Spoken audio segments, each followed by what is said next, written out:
Hello and welcome back to Blood and Ashes. This is episode 115, where we will cover Knife of Dreams chapters 29 through 32. I am your host Mo, and I'm joined once again by my free friends Jody. Guten Morgen. And Willie. I don't feel free today. I feel trapped in a cage of emotions. In a glass case of emotions. Of hungover emotions. Tell them the truth, Willie. Why are you hungover, Willie? Dungeons and Dragons is fun. Yeah. A little too fun. It's so much fun. And shouldn't be so much fun when you're the DM. Like, if you're just a player. But there's a bunch of people relying on you. When the DM asks you how the session ended, you know it was a rough one.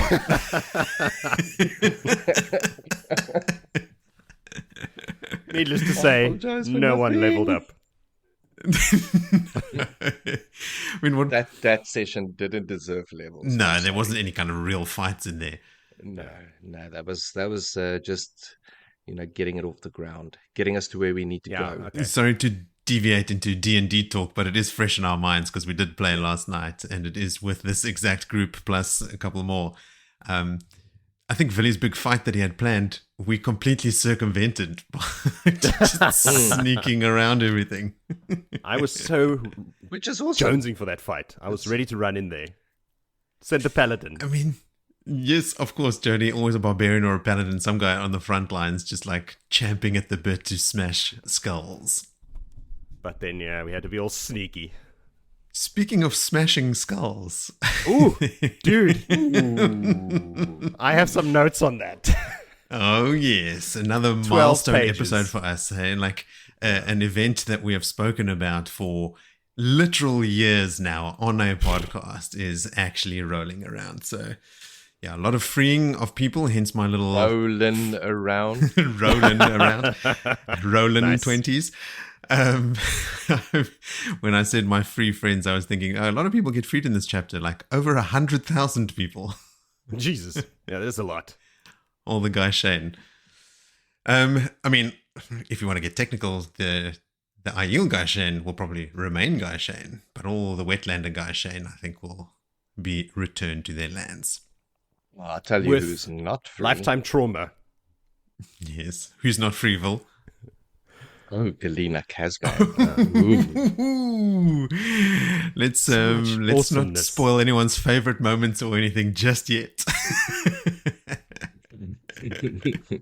I can just have a chuckle at that. I mean, and we will when we get there, but that's towards the end of this year podcast. At the beginning part of this year podcast, we usually do a little something we like to call callbacks. Yay.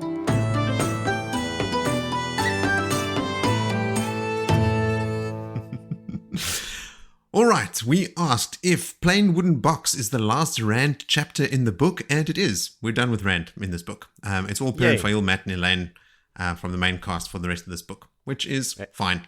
Totally cool. Good. He's the worst character. He just sucks. I don't want to read about him. Sometimes when I laugh, I hear Dr. Hibbert in my own laugh. I was talking about Adalorna, the Green Ajah, the head of the Green Ajah, and I couldn't remember what the name of the head of the Green Ajah is called. It's the Captain General. Then we had some conversation about Morghese passing out. I think it was Gerald, maybe. Sorry if it wasn't another listener that wrote in about Morghese and how she... Oh, maybe it was Jonna, actually, about how she... seemed to be struggling to channel, and if it was because of some of the fork-rooted water that she drank beforehand, and we were saying no, she drinks a water skin after being rescued, and it's just because she's weak in the power and all that sort of stuff. So I went on and just double-checked on all of that stuff. So when Faile asks Malden to try and make the scarf move, Alejandra asks if she actually wants to attract attention, to which Faile replies, "It's better than to die down here of thirst," which is the only clue that they don't have water with them down there. And then when we see in this episode that we covered today, when the Merrin save the woman, Malden has a huge drink from the water skins offered the water screens that are offered, and immediately has a reaction to the fork root. Like, I think she pours some on her face and then like drinks heavily from this bag and then almost immediately passes out. I think she was merely struggling to embrace the sauce because she was inexperienced and very low in strength, and not because of the fork root. So all of these things just to back up what we was already saying last time.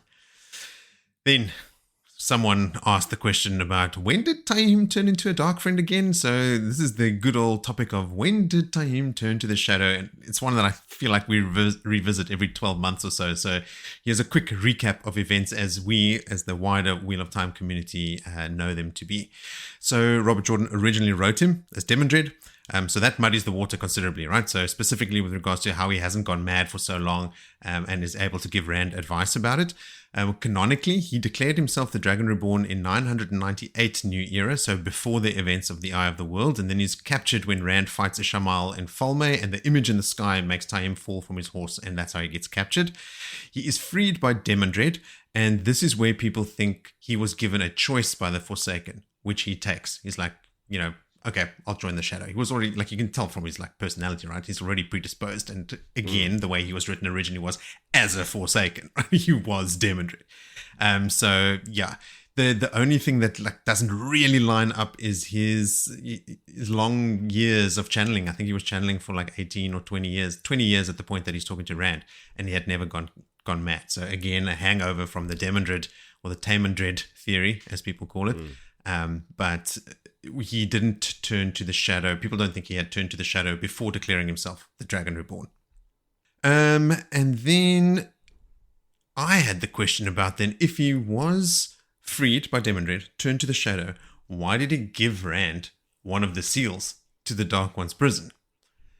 And to answer my own question, he must have thought there was nothing that Rand could actually do with it anyway, and that the seals were breaking on their own accord. So if the shadow wanted the seals destroyed, they could have done that with the seal he had ages ago. So like if Taim is a Dark Friend in possession of one of the seals of the Dark One's prison, they are becoming brittle because of the Dark One's touch. Why did he not just break it? Right? Like, oh, here's one, smash. What possible reason could they have for not breaking the seals? And yet he hands one to Rand intact. So it must be that it's almost like inevitable, like the actual breaking of the seals is not hastening anything, or I don't know. I'm open to suggestion here. Like it just doesn't all marry up nicely. He wants to gain his trust. Like when he meets him, like why would Rand trust this guy? He has a seal. Like I mean, absolutely, it's quite literally a key to his heart. Yeah, or maybe like Rand. Rand's plan in the end, the Dark One also knows that all the seals must be broken. Like maybe that's his plan. So if he hasn't got one now, now I'm just rambling. I'm already finding flaws in my theory. I mean, I've just gone through the same process when I wrote these notes as well, right? Like, wait, this doesn't make 100% sense. And I'm trying to insert motive and stuff there. So maybe if the listeners have a theory on why Taim would hand Rand a seal to the Dark One's prison that they are actively seeking. Remember, like Rand's rooms get ransacked and Dobrain is almost killed when people are trying to steal that same seal back from him. Dark Friends. Yeah. And a Dark Friend had given it to him. So it's just a bit haphazard. Yeah, but we know that the Dark Friends and the Forsaken are working against each other constantly. So they do work independently, and I like and I came to the same conclusion at some point, Joe, about the gaining of Rand's trust, right? Like to try and get close to Rand to cause more damage in the immediate term. It was worth the price of one seal. That was going to break anyway. Exactly. That's sort of where I'm leaning. We mentioned Joya and Amiko. Remember the two Aes Sedai that were being questioned by Moiraine and the girls in the Stone of Tear after the events of the Dragon Reborn. So Joya Bayer was held prisoner in the Stone of Tear and questioned by Egwene, Nynaeve, and Elaine on the whereabouts of the Black Ajah now. She told them that they planned to use Mazrim Taim as a false dragon and unleash destruction on all the nations, but to call himself Rand al'Thor. Right, so that's what the story that she was feeding them. Because she was still bound by her oaths to the shadow, she could not tell the truth about this. So the story that Joya told was a lie. Right, so because she cannot, by her own oath, she cannot divulge the secrets of the Black Ajah. So that is definitely not happening. Amiko, on the other hand, is taken prisoner and questioned by the three girls in the Stone of Tear about where the Black Ajah is, and she points them towards Tanchico. She has a defeated attitude now and acts deferentially towards the accepted, and even more so towards Moraine when she sees her. Due to her being stilled, she was freed from her oaths to the shadow and was able to tell the truth about the rest of the group. So, Duh. in hindsight, obviously, yes, the girls were like, "Oh, which one is telling the truth? Which one isn't?" The stilled one is. At that point, did the girls and Moraine, know about the oaths to the Dark One, to the Black Ajah oaths? I don't know whether they knew about the oaths specifically, but they knew that they were Black Ajah. So yeah, but they didn't know that they have new oaths to the. Oh, okay. I don't think anyone except Black Ajah sisters like Perrin and those guys would know. Moraine. Yeah. I don't know if they speculate about it at all, but like it's something in hindsight that you might have. I remember reading it and reading about the body language of Emiko and how she was sort of like, she was defeated, right? Like she knew she was fucked because she was stilled, and she could tell them everything. You sort of, and I think is maybe even the basis upon which the girls decide, okay, this is the one we're going to follow. They don't hear off and go looking for Taim. They actually go to Tanchico, and it could be based on that. More Aes Sedai callbacks. Soroya and Faile are the two rebel sisters who do not vote yes to do the bonding of Ashaman, and they are both sent by the Ajahs to join and hinder the rebels. So that was the right assumption by us. Then an incorrect assumption by me. Fog and Steel is that book written by Madok Camadron about 600 years before the rule of Art Hawking. It's like our sort of The Art of War by Sun Tzu, right? Matt often quotes Camadron from his book and from his own memories of actually meeting him. So Matt didn't write the book, like I said, but he met the author and has read it many times throughout his lives and his memory. And in response to Musengi's query about Matt not donning armor when participating in battle, Matt quotes Camadron saying, "A general who draws his sword has put aside his baton and become a common soldier," which I remember reading. Vil, you were reaching for the name of one of the band's Terran nobles and landed on Charlemagne, but it was Calorman. That's the one you're looking for. So close. I think it's pronounced Charlemagne. Yes, it's written Caemlyn. It's spelled Raymond Luxury Yacht, but it's pronounced Throat Twobbler Mangrove. We asked about whether Rand and Matt were near each other when A, Tuon hears a lion roar, and B, Rand passes some boys with weapons because there were quote-unquote wolves and lions about. And yes, they were both in Altara. So like Matt and his party are the ones that hear a lion roar. And then Joe said, but there are lions around. And yes, Rand is also in that same area on the map, which is which tracks. There's a listener contribution about the lions as well coming up. Parents' experiences with the Bale Scream. This feels like Mandela effect to me.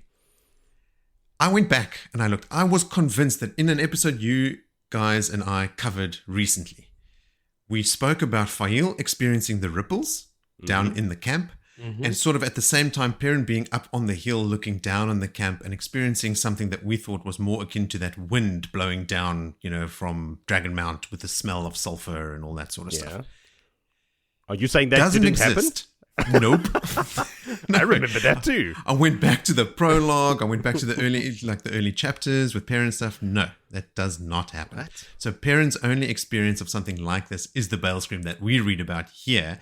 And that's like between chapter 5 and 26. It's in chapter 5 that Faile experiences it, and in chapter 26 that Perrin does.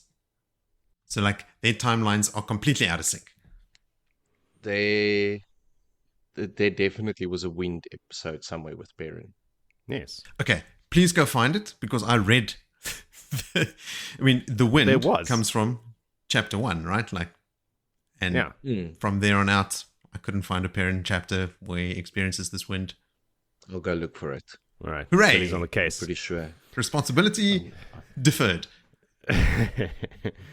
Do not come back at me if I don't remember to do anything. I was about to say, he's not going to do anything about this. He's already making excuses.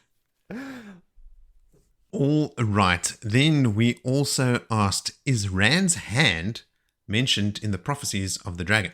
Him losing his hand or anything like that? There's a section of the prophecy that says, "And it shall come to pass in the days when the dark hunt rides, when the right hand falters and the left hand strays, that mankind shall come to the crossroads of twilight." He loses his left hand. the hand that strays. Left him. Where's your hand? Oh, it's straight away. It's straight again. There's obviously lots of mentions of the heron marks. Once he shall be marked for to name him true. Twice shall he be marked for blah blah blah. But nothing about him losing his actual hand. Is it perhaps in some other, foretelling that Min has or something? Because there's so many different, like, people have foretellings all the time, and Min has visions, and there's prophecies and dark prophecies. Like, amongst those somewhere, there must be something about his hand, about his eye. Oh, go look. Or Matt's eye, you see? Matt's eye. Yeah, give up half the light of the world. That's one of the things that the Finn tell him. Yes, and the fin. So there's more and more. Okay. So many. People have luckily summarized a lot of those. There's like entire pages dedicated to just Min's viewings and that sort of thing. So I'll go have a look, but it's not in the Carathan cycle. Right. I was looking for something that Rand would know already about him losing his hand to help him go, okay, this is just another step towards the final battle, right? Like this was known, or a hint or something given to it, but I couldn't see anything in the Carathan cycle proper. I speculated about whether when Shada Haran appears to Semirag that might be the first time we meet Shada Haran. That is in Book 6, which is what's that, Lord of Chaos, in Chapter 6. At that point, however, we've already met Shada Haran twice. So back in the prologue of Lord of Chaos, Demandred meets him on the slopes of Shile Ghul, and later he speaks to Osangar and Arangar in their new bodies, and only after that does he appear to Semirag. But that's a couple times in very quick succession at the beginning of Lord of Chaos. Shada Haran is around. Someone asked Robert Jordan once if the Fade that appears to, what was Borz's name? Jacob Carradine. Remember when Jacob Carradine is in the Fortress of the Light? He goes to a meeting and he walks back to his room. There's a Fade in his room that talks to him and scratches on the tabletop or something with his nails and tells him about how his family is going to get killed. And people asked Robert Jordan, was that Shada Haran? And he goes, no, it was like an early attempt at a Shada Haran. He called it Shada Haran 0.5. Yeah. Okay, then we thought black flecks that Rand was seeing after his attack. Could it have been Sar? They only appear after channeling a lot of the true power, and they increase with use. So I think even if Rand inadvertently somehow channeled some of the true power here, it's not nearly enough for him to already be seeing Sar. So I think it is just regular old concussion black dots. Yes. Or just like arc-eye black dots. Yeah. He just had a fireball explode in his face. I trying to remember what I was seeing, but I didn't think it was black dots when I had arc-eyes. No. A very unpleasant experience, I can tell you that. Yes. What is arc-eyes? When you weld without a welding mask. And welding without a welding mask, or that's dumb. Start welding, in my case, without the mask and then put it on so you can see exactly where you're busy doing the weld. And then not see properly again for hours after that. No, then you don't see properly for like a week. It feels like someone has poured all the coarse salt and sand of the world in your eyes. The balefire. Yeah, unpleasant. We were wondering who are the Suldam that are traveling with Matt, and it is Bethaman and Seta. Rena is the one that got killed. And then also, obviously, Tuon, if you want to be technical about it. Then again, I mean, she wasn't wearing Suldam clothes or vestments or anything, but she does train Damane, so I think you could make the argument that she is one as well. Then, speaking of Tuon, the section where she asks Telmanes, is Matt a lord or not? You guys were saying it's because of the thick Seanchan accent, and I thought it was more because seemed like such an unbelievable thing that she was asking them, and I think it is a combination of the two, because she goes, is he a lord or not? And Telmanes asks her to repeat herself, saying that he must have dirt in his ears. She repeats herself slowly, but it still takes them a minute to understand what she says.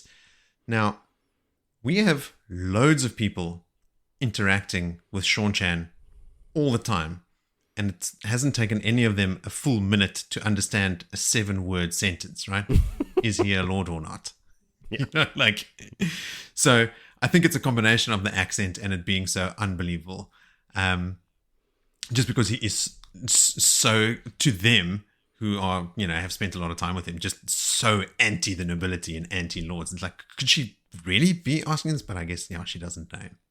Or they think like, oh, how do we answer this? Maybe he lied to her, bamboozle her into, hanging out with him, that he's this high lord. And that's why the high lady of the 9 moons and yada, yada, yada. So they're like, oh, how are we going to get out of this one? I must have dirt in my ear. But then they're all vehemently, oh God, no, definitely. He's a lord to us, but he's not a lord. In fact, he hates them. And then I think it is Caemlyn that says, I count myself lucky to be among those lords that he doesn't dislike. Then 2 more to go. We've got Galina's oath on the oath rod. It was complete obedience to all the wise ones present at the time, first among them Tharava and Savannah. So Tharava then orders her, under the influence of this new oath, to behave meekly as a Gaishain should, and when a child says jump, you jump, and you are never to touch the source again unless we give you permission. So the oath is a basic one. It's just complete obedience. Oh, so before I go on, remember what that oath about complete obedience means for Galina at the end of that section that we'll get to later, because Tharava gives her a couple orders there that you just know she's locked in for life. Lastly, I used the term choop still, which is Afrikaans for dead quiet, completely quiet, silent, very silent. I don't know, there's no English equivalent, as it so often is the case, to the Afrikaans expression, but yeah, choop still. All right. Enough from me. Let's hear from our listeners. And first up is Cole, who writes in with these gems. It has been a while since I commented on one of your episodes. Here are a couple thoughts I had about what you discussed in episode 114. Number 1, barfing Aes Sedai. I'm not a sociologist, but I know a thing or two. As far as I recall, the entire world of the Wheel of Time is an inverse of the power structures of our world as it was in the 1980s and 90s. I think that the reason so many of these world-leading women are losing control of their guts might be Ajah identifying a principle that would not be given a formal definition for another decade or so. These powerful people are vomiting all over themselves because they have the feminine inverse of fragile masculinity. In concept, I don't think it changes anything of what you discussed, but it is interesting that Mr. Jordan identified this idea so long before social media started talking about it. My note is, should we step confidently into the world of gender politics, us 3 white men? Yes, I have some things to say. No, I'm joking. I'm not stepping there. So it hurts my fragile masculinity to even think about it. I mean, I don't know that I've specifically ever heard the words fragile masculinity, but I mean, the name kind of explains it, right? Like, there's not much left to the imagination. And what would the inverse of fragile masculinity be? Fragile femininity? I thought you said we weren't going to step into this. You're using no, we're words in it. We're in it now. now. No, we're in it. It's too late. I don't get to comment on any of this. Look, I was trying to entertain Cole's hypothesis here and see, okay, so if that is the case, then why vomiting? Like, why are these women vomiting on themselves? And I was just thinking about what that represents, and that is sort of like physically it's a manifestation of something that make you violently feel so ill. Yes, exactly. It rocks your rocks your beliefs or your core values or something like that, right? Like something that is so disruptive to your worldview. Where do you see in movies? Let's use the movie world as an example. Where do you see vomiting when there's something? So someone that had for the first time killed someone. I'm trying to think now the name of the movie that recently in the process of having to chop up a body to dispose of it leads to vomiting. Yes. It's such a or just really bad news even sometimes, sometimes someone is not even faced with anything physical. It's just your world is so rocked that it makes you vomit. You lose control of your body. When the Seafolk got the news of the Amayar or whatever, all those hippies on the island that died, did some of them vomit there? I think so. Yes. I think you're right. I almost think so. So maybe it's just it's such a shock to your core that it's just a good way to describe how much this shocks you. that you vomit. So Like, my follow-on it thought goes- was, so like, why, if showing fragile femininity, does Robert Jordan choose to use vomiting as sort of like a signal for it, or like a signpost for it? And I was thinking, like, I'm really like stretching here, and I was thinking maybe he witnessed his wife have morning sickness or something. So I was just like Googling Robert Jordan to see if he had any children, which he did not. He had stepkids with Harriet. But I did find something completely unrelated and interesting about him, and I cannot imagine that we've discussed it on the show because it was complete news to me. And cue you guys saying, yeah, we've spoken about this. But that Robert Jordan was in a polyamorous relationship himself before he got married. He had 2 girlfriends at the same time. And that's We where haven't his spoken about inspiration... that, but know that. I knew Have it. we? Okay. We haven't, but I knew it. Oh, we haven't, but you knew. Okay. Yeah, he had 2 girlfriends, and that's obviously where his inspiration for Rand's multi-partner situation comes from. All right, so Cole, sorry, interesting observation. I'm struggling to sort of find any kind of hooks in the story to sort of like expand on that idea, but sure. I mean, those women certainly are in power, and when their power is being threatened, they are having a physical reaction to it.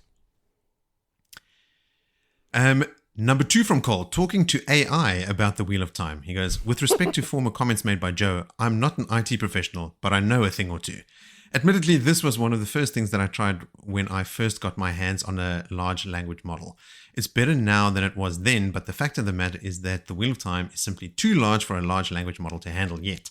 At this time, as far as I know, Claude Opus 4.6 comes closest to approaching the task of ingesting the entire Wheel of Time. As a context, if you could dump the entire text of the series into a single Claude context window, you might be able to interrogate it about the series and get good answers. No. Pass. I've done that. Google has one. I can't remember. It's not Gemini. It's something else. And you upload the documents that you wanted to work with. And I uploaded book 11 and gave it very explicit instructions on what to bring out there. And it still couldn't do it. Yeah. It was telling me, no, chapter 13 is not called this. And I'll go look at the files I gave. And I said, it couldn't even get the chapter names right with the numbers next to them. Like, I'm just like, dude. Never mind. Yeah. Moving on. And I'm only ever really... I just hope you realize how much water you wasted doing that. Shame on you. That was me. Terrible, I terrible, only terrible. ever use AI for like a jumping off point, right? Like ask it, like basically using it like a boomer, right? Like as a glorified search engine to say like, in what chapter does this and this have to happen? Or like, you know, painting a sort of broad stroke scene to see if I can home in on the specific event that I'm trying to find or reference and that sort of thing. Then sometimes it works, sometimes it doesn't. Interesting stat about AI. Now that Gemini, when you Google something, you get an AI response right at the top. Now, because of that, 60% of Google searches do not result in any link clicks. Wow. That's a true story. True dat. Man, that sucks because those AI answers are bad. people just and Googling people take stuff that as and the then getting truth. shit. Oh, That's no. not it, people. Click on the links. I'm happy to be a boomer in that regard and hold off on that for now. Like I'll just take, you know, some swipes at AI and have fun ridiculing it while I can before it takes over. Just remember, it's gonna remember us. It's gonna seek us out eventually when Starnet or whatever Starlink comes live. Skynet? And What is the it? robots Skynet. start- Skynet. Yeah. That's the Skynet. Terminator one. Skynet. I was laughing at myself. I was using ChatGPT at one stage, and I'm using like good manners. Like I'm saying, yes. Please do that. Yes, do. So that it'll remember do I'm that. being courteous. What's Would you it like gonna me to do hurt? this? Yes, please do. What a kind person you are. Okay, the third and final point from Cole here is about Tion's lion. He goes, I'm not a biologist, but I know a thing or two. I think that it is likely that the type of lion that RJ was probably most familiar with was the mountain lion of the Appalachians. I think that this might be important because RJ is employing a little bit of subtle foreshadowing. Foreshadowing from Robert Jordan? What an unexpected twist. As far as I'm aware, the Appalachian mountain lion is still one of the most unobserved species of the American continent. It's very difficult to find, track, and observe the species because it is an excellent ambush predator.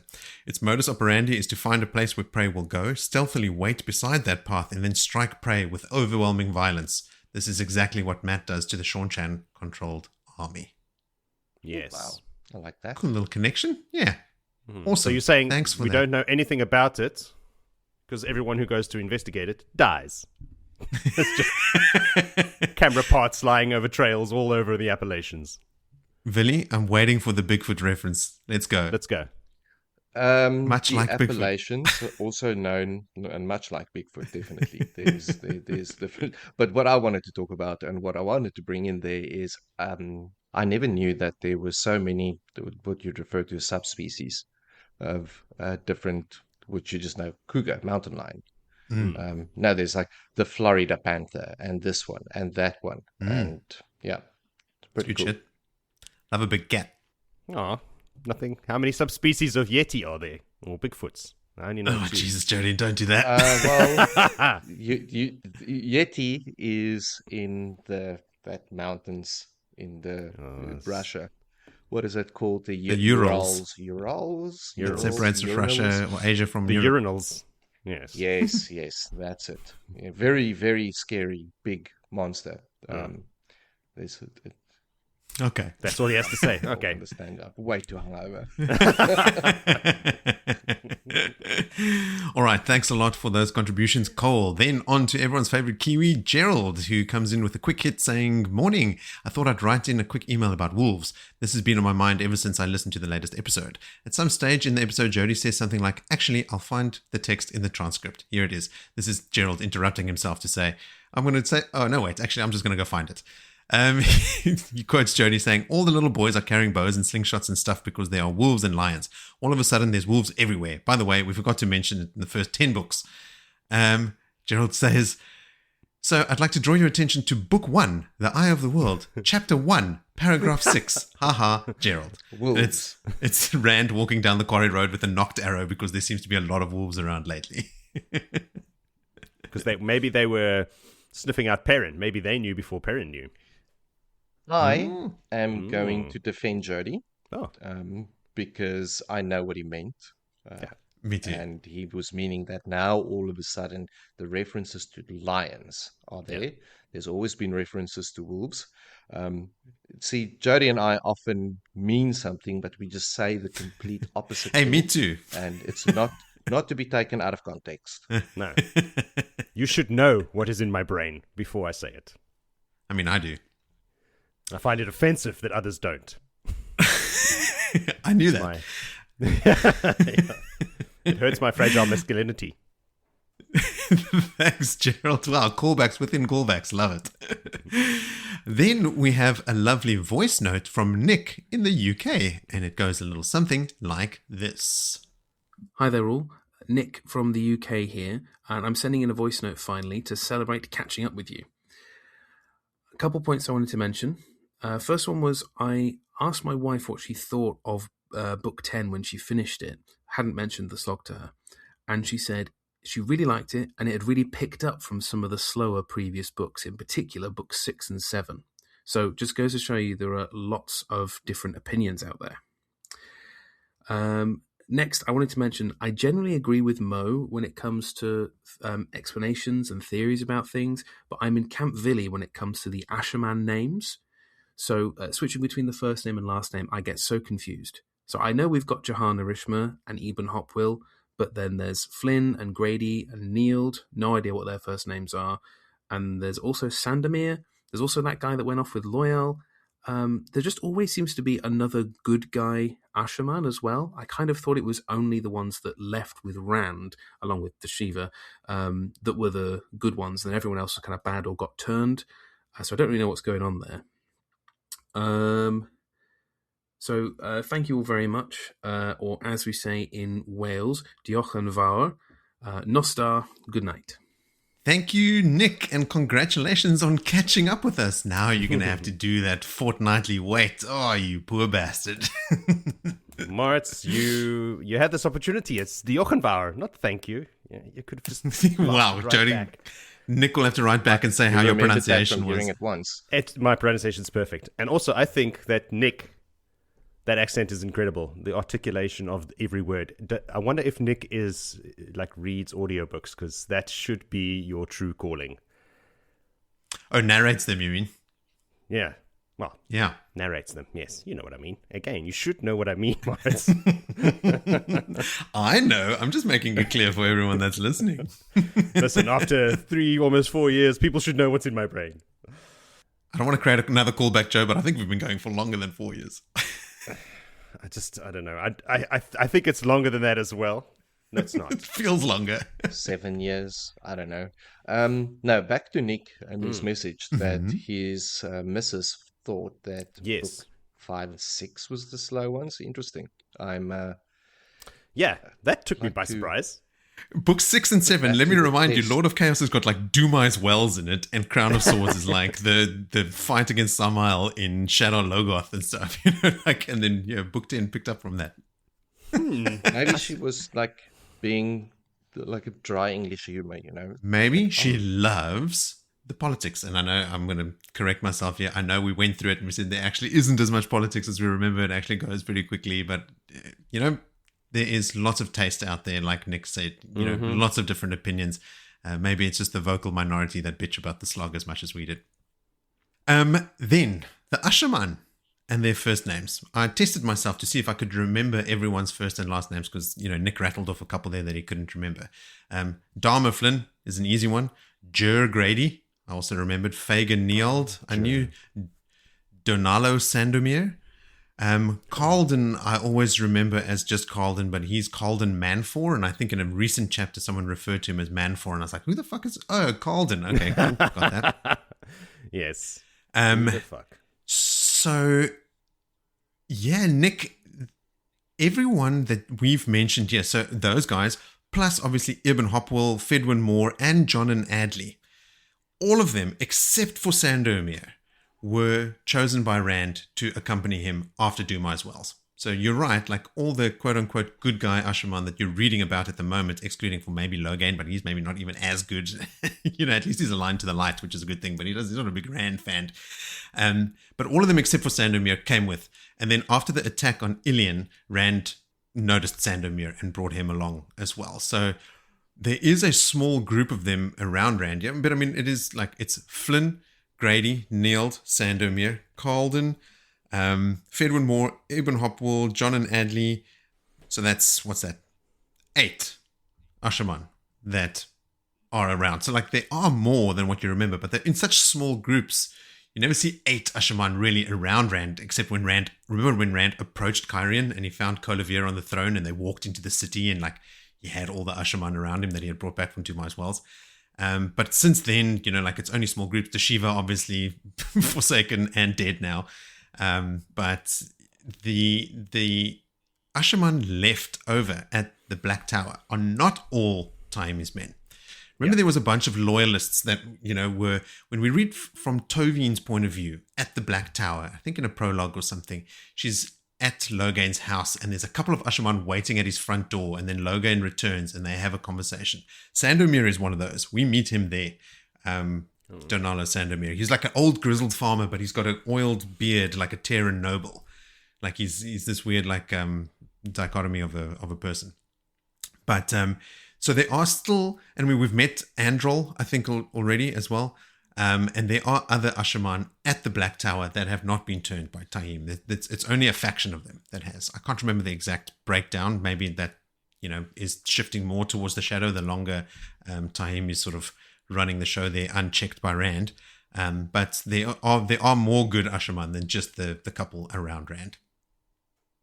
All right, that's it from the listeners. So let's do a quick recap before we get into today's chapters. And let's see what happened previously on Blood and Ashes. Matt and Talmanes are leading the party to meet up with the Band of the Red Hand. When they reach the band, Tuon keeps seeing Matt in a new light as multiple events and conversations have her realize she doesn't know with whom she's tangled herself up. Matt meets the mapmaker Roydell, who seems to have marked all the positions of the nearby Shaunchan camps. Perrin and his crew check the windmills on the Malden aqueduct, and when they're found deserted, they start dumping in all the Forkroot. A small force enter the aqueduct as well with the intention of camping out in the abandoned city centre in Malden so they can hold it once Faile has been secured, and the rest attack from outside. He returns to the gateway to find Grady looking weary. Perrin knows how tired the Ashaman are, but he needs them for the raid in 2 days, so he offers to let Grady stay at the Shawnchan camp. He refuses, citing how the Damane creep him out and because they don't want to be free. Grady opens a new gateway for Perrin to return to his camp. As he approaches, he sees a Raken, which means a message has arrived. Inside his tent are Berelaine, Anura, Brienne, Lini, Aram, Bolwer, and Ty Lee. Aram and Lini have words, and Aram leaves, most likely to go to Massima's camp. Scouts have found 7,000 White Cloaks 50 miles from the Shawnchan camp heading north.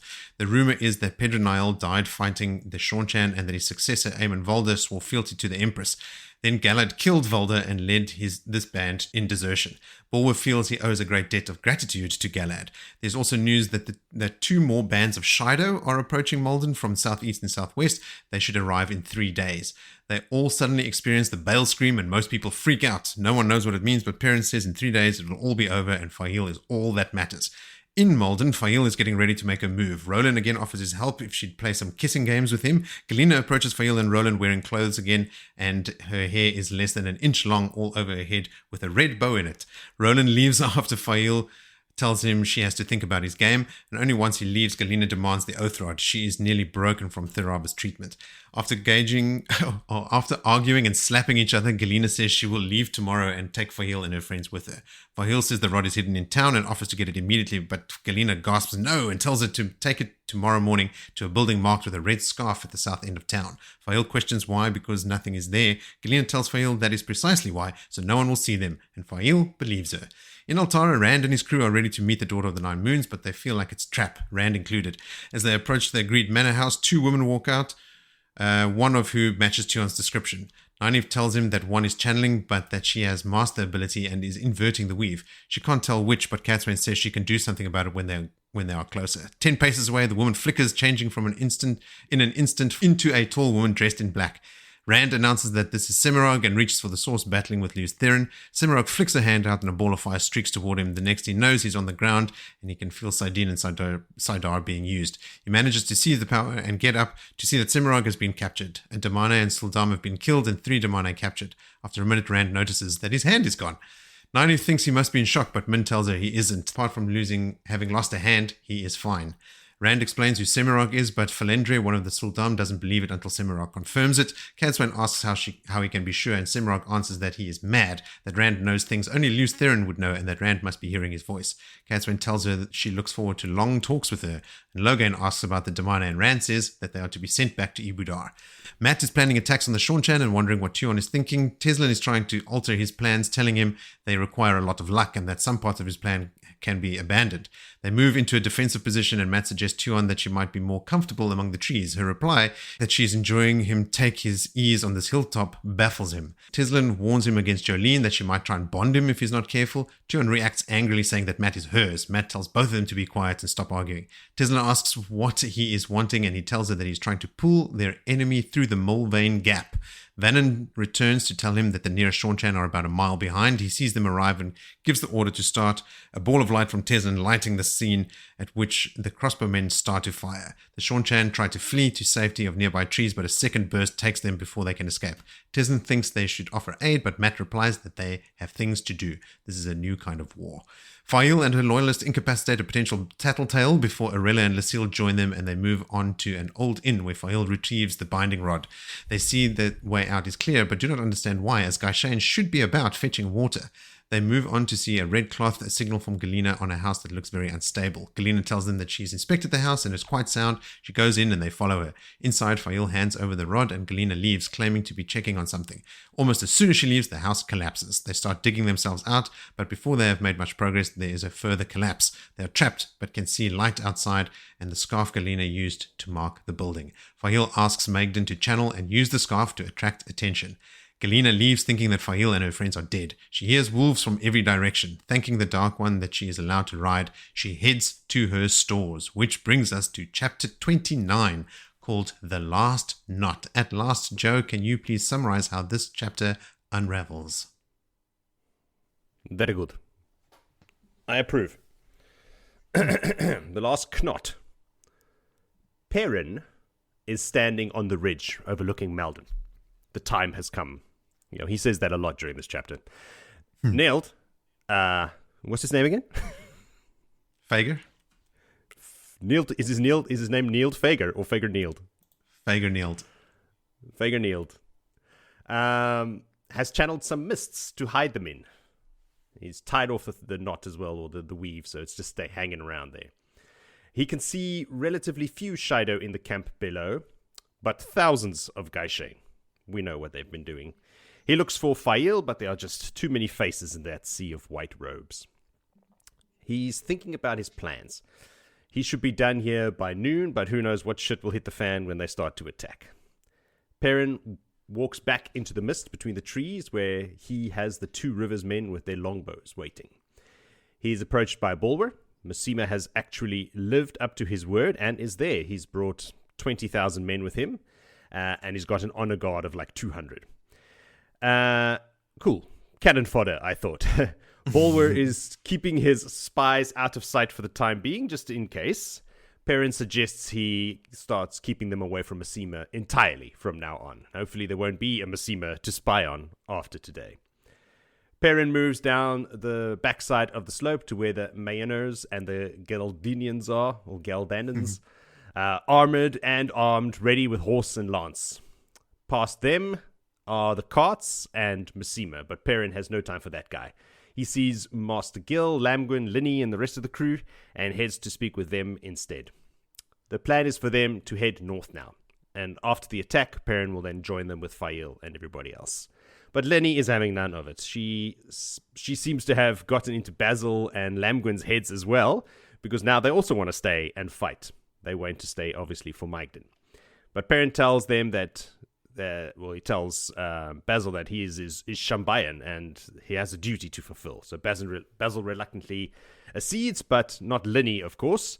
But before she's halfway through her protest, Perrin slaps his hands together loudly in her face, basically, and tells her that all she can do if she stays here is die. So, footsack. Perrin puts Basil in charge of getting Linny out safely. He's not happy with that impossible task. He starts rubbing his hands together nervously. Linny does eventually get on the cart in the end without having to be manhandled. And they are off with the 17 Shido Gaishain that they have. He's also been worried about those guys, but the wise ones told him you don't have to worry about Gaishain. Even Shido dog Gaishain are not going to do anything. And they didn't. And now they're off anyway. He meets Sulin and her maidens. They have taken care of the Shido scouts, but lost 2 of their own in the process. Elendia and Briain, is how they will now forever be pronounced, have woken from the dream. Anura, Masuri, Berylane, Aram, Masema approach Perrin, along with the 6 wise ones. Aram's been spending too much time with Masema. Masema comments on these blasphemous women doing what only the Lord Dragon should do, the usual Masema spiel, causing the colors to swirl and resolving in a one-handed Rand. Perrin's brief shock is quickly replaced with acceptance, just like Rand. What happened, happened, and couldn't have happened any other way. Masema laments that Perrin won't let the Shawnshan collar these women as well, giving a sidelong glance to Anura and the Wise Ones, but not getting a reaction out of the Aes Sedai. The Wise Ones are another matter. Corell and Navarin both go for the belt knives. Just kill him now. That would be the best. Berylane breaks the tension, reminding Masema that he wanted to speak with Lord Perrin. And it's like, what do you want, you crazy weirdo? Why are you even here? You're supposed to be with your men. Perrin is concerned that they will flee if Masema's not around. Like when the shit hits the fan and people start dying, they're gonna split. But Perrin assures him that he left trustworthy people in charge, and of course death threats for any who chickened out. Masema is going to stay close to Perrin to keep an eye on him, is his excuse. Perrin's like, all right, well, there goes that plan. I was hoping you would be off somewhere else being killed, but now you're going to be hanging around me. So in the fog, Perrin sees a light and a gateway open. It's Neild and a Shawnshan.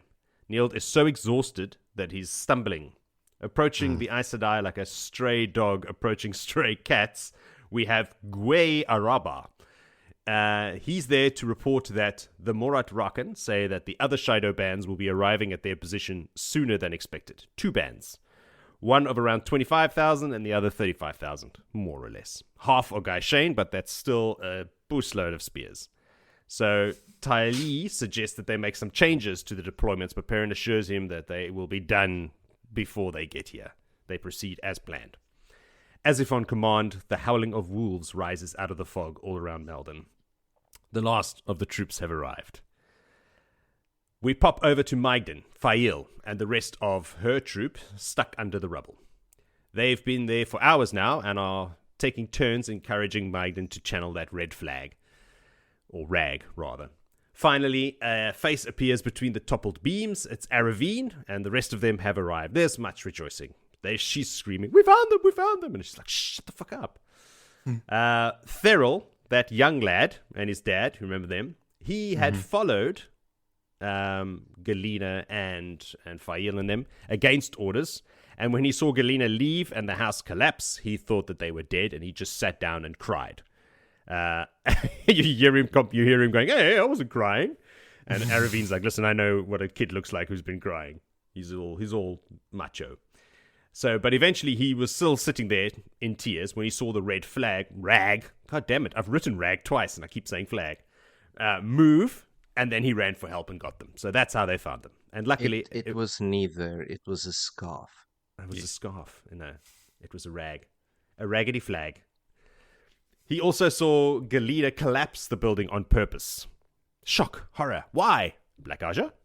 That's like 7 chapters in one sentence. Roland moves Aravine out of the way. Enough talk. Time to dig them out. So, Roland's there. So Roland starts working on moving the beams, and there's creaking and dusting and scariness. Back to Perrin. Galina wants to kill Masema right now. Everybody around Perrin has very good instincts. But the noise of killing his 200 honor guard will be heard and give them away. So everyone chill out. Perrin tells them that the only killing today will be Shido. A gateway opens and Perrin finally relaxes. Tension in his back relieves you. Like, why? Grady is back. Why? With whom? With Tam. It's Tam, everybody. I was so stoked when I read this. So cool, like, the best. Tam!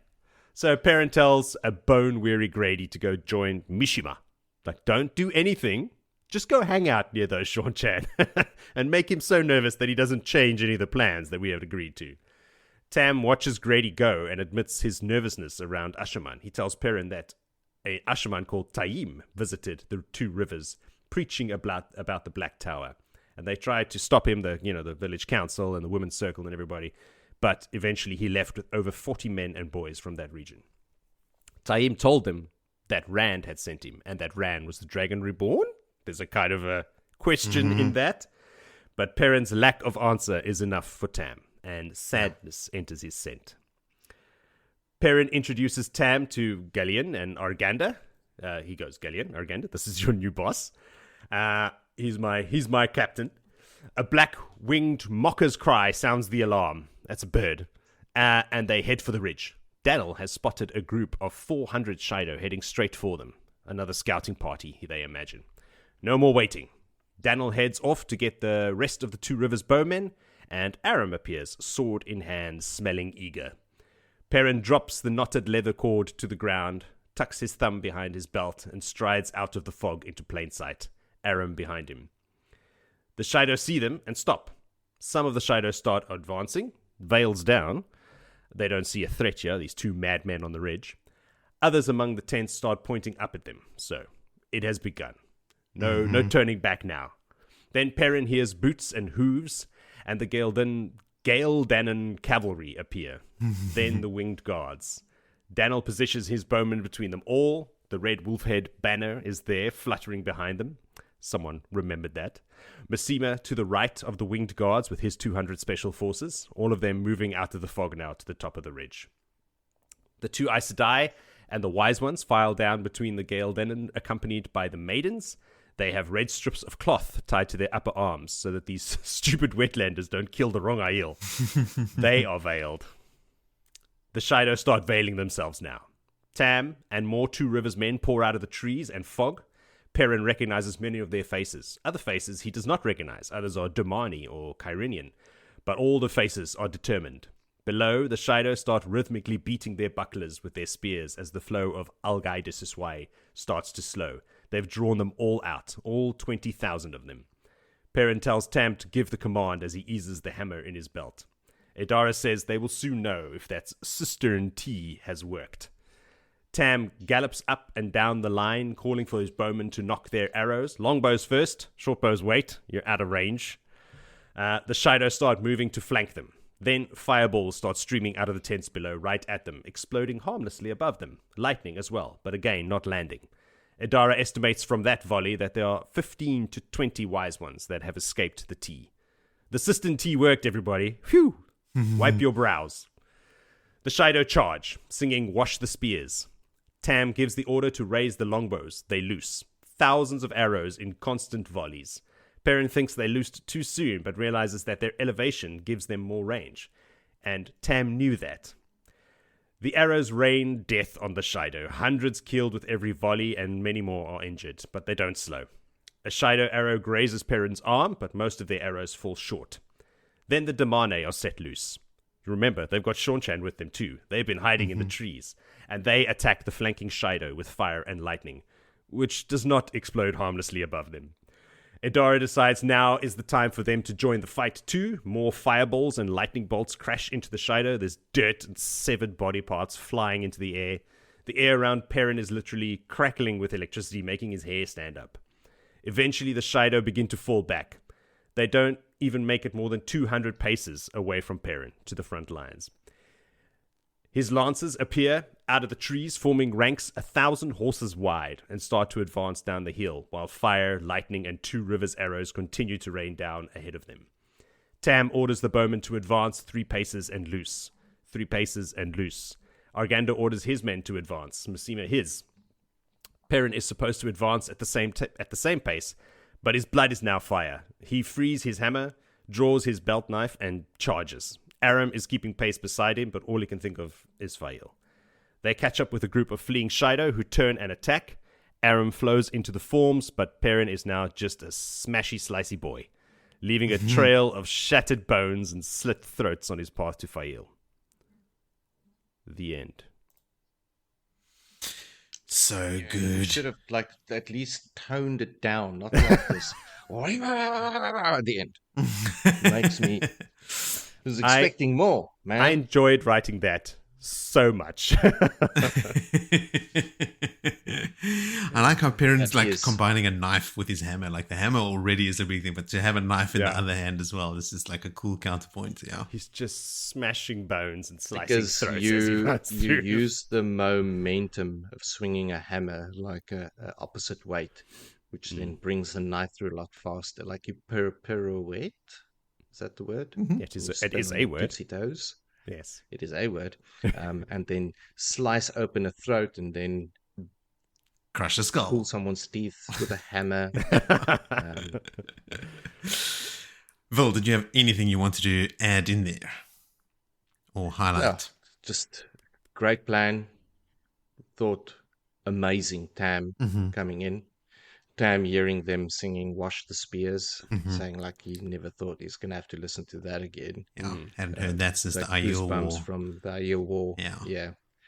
And when he meets but he knew Gallian, what to do. He has got a shit ton of experience fighting the Aiel. So he knew what he needed to do and how to take on, because it's not an easy task fighting. Even Shido, they dance the spears well. even them, yeah. They do But, dance the spear as yeah. well. But they don't even get good to dance chapter. them. I really loved it. They didn't even get within 200 yards of them before they went. This is pointless, guys. We're not fleeing. This is We're a meat grinder. strategically repositioning our forces to the rear. Yes, redeploying. So the irony here is how Perrin's battle and last episode when we discussed Matt and his crossbowmen, and now Perrin with 2 rover bowmen. Yeah. Just on taking crossbowmen casualties. that can reload really quickly, and longbows that can just, oh, you think you're out of range? Guess again, bitches. Yeah. The reign of terror. Yeah. Yeah. That's good shit. Just I on wanted to talk those. about you Tam, go, when he Joe. meets Arganda and Gallian, like unimpressed. Been there, seen Yes. that. Like, just My takes note them is- in coolly. My note is fancy armor doesn't impress Tam Althor, second captain of the Ilianer Companions, Blade Master, and adoptive father of the Dragon Reborn. Yeah. Like, oh, some soldiers, cool. Look at their fancy shiny armor. Easy to see from Also- from a distance. Perrin names him his first captain, so he's Perrin's second in charge. So Yeah. I don't know if he says it explicitly, but it's like, okay, everyone listen to him. If he gives you orders, you listen. Tam's calling the shots. Those two, Arganda and Galina, also like, as long as he's your first captain, like, yeah, dude. If I'm in charge of you and he's second to me, then this is how it works. Yes. It's also Tam's highest rank because he used to be second captain of the Alien Companions. You got an upgrade. What's also what is that he's now completely grey. It's only been like 18 months, maybe 2 years since the beginning of the book. Yeah. Some shit has happened to that man. Enough to put grey hairs on anyone's head. That man and all of the Two Rivers and all that stuff. Jesus, yes. The archers that he brought with him, the bowmen from the Two Rivers that are not from the Two Rivers, so the Carinian and those guys, like Perrin notices them, and Tam says to him that despite them not being able to fire a proper Two Rivers bow, they are all super dedicated. They said like the Two Rivers gave them a home. They are now loyal Two Rivers men. And Tam says that even though they don't have the range that the other guys do, he brought the men that hit what they aim at. Yes. So like they're not just, cobblers and Wainwrights and stuff. They are actual archers that know what they're about, which is really cool. It's continuing the archery themes. There's a scene where they start firing at will, and everyone's picking their own targets. So some of the Shido go down with 4-5 arrows poking out of them because they're just all targeted. Imagine being killed by 5 Two Rivers longbows. You don't even have time to think like, no, you're just dead instantly. They got Boromired. Although Boromir didn't die instantly. No.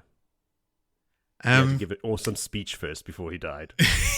My captain, my brother, my king.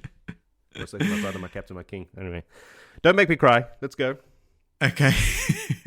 A couple of other tidbits here. It sucks that Perrin would believe that Galina had given all the messages to Faile and her friends. Like he sees the fog and everything. He's like, okay, cool. So Faile she'll be in the city now waiting for blah, blah, blah, like just trusting that, Galina had handed over all those messages.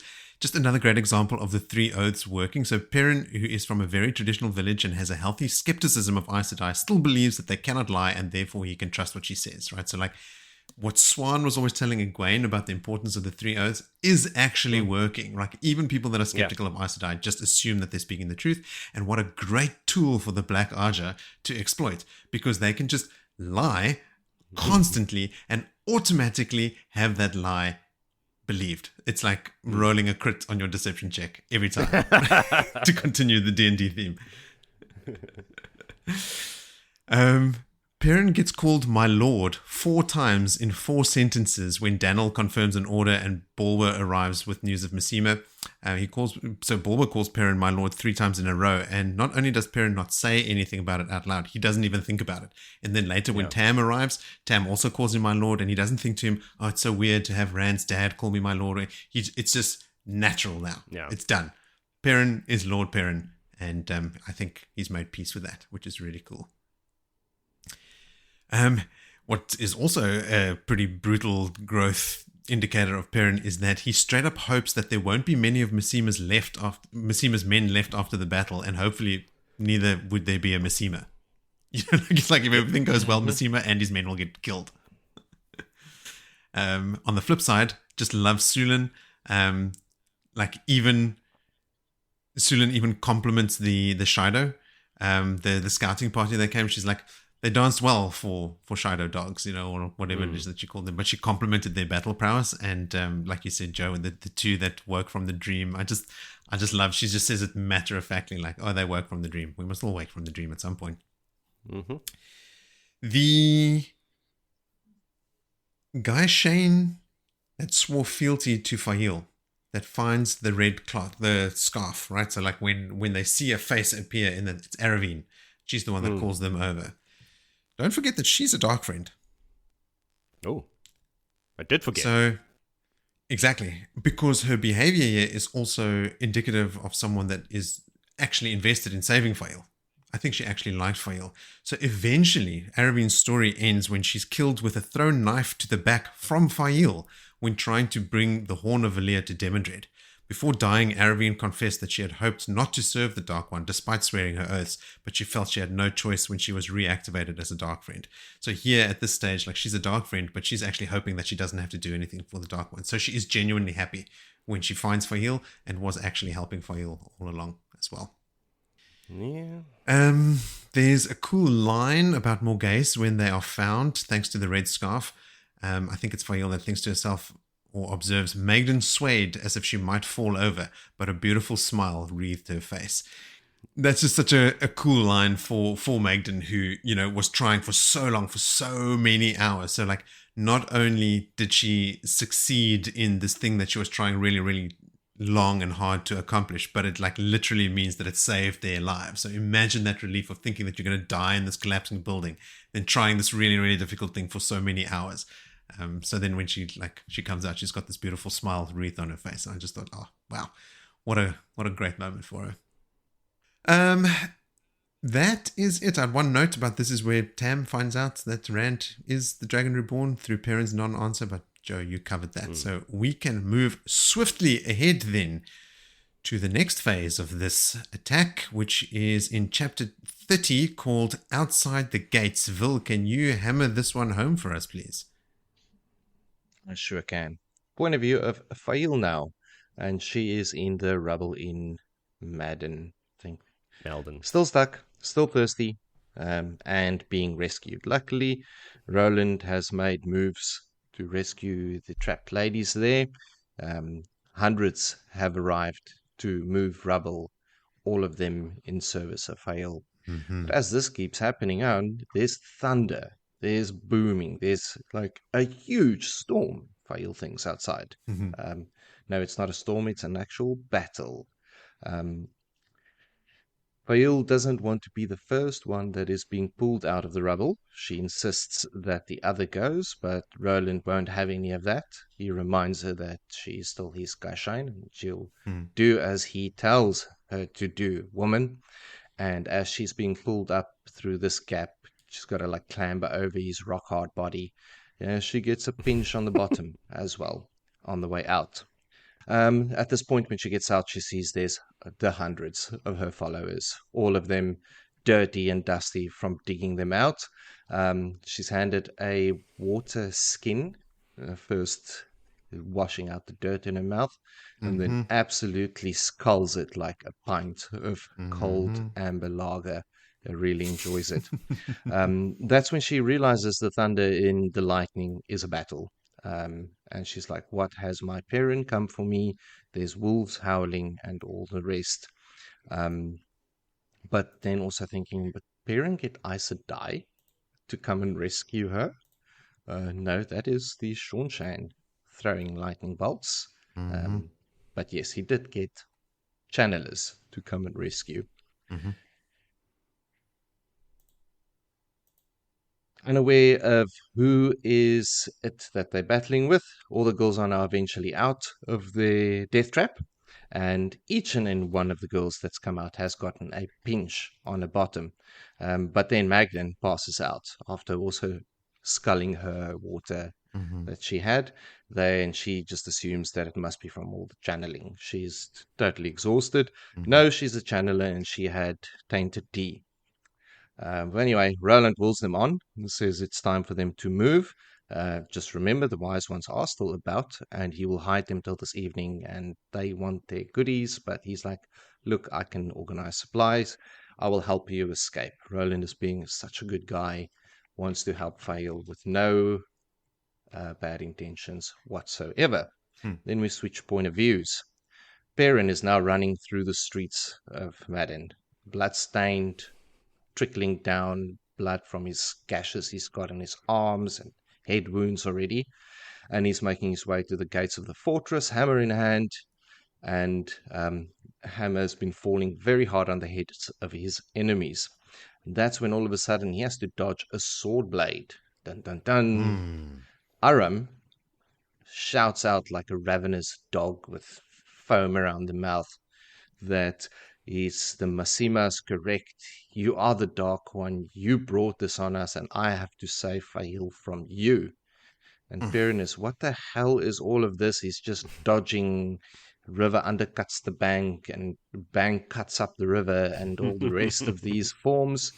But poor Aram didn't check his guard before he decided to spring his trap, and 2 arrows find him in the back. And he's like, oh well, good riddance to a bad mistake that was made. He should never have put the sword in that boy's hand, and he should have sent him on his way. That's when Perrin sees Faile, and blood just boils up. A man has got her by the arm. A hulking man, a very big hulking man, who then lets her go and starts closing the gap. And Faile shouts, Perrin! And the man just hesitates for a moment.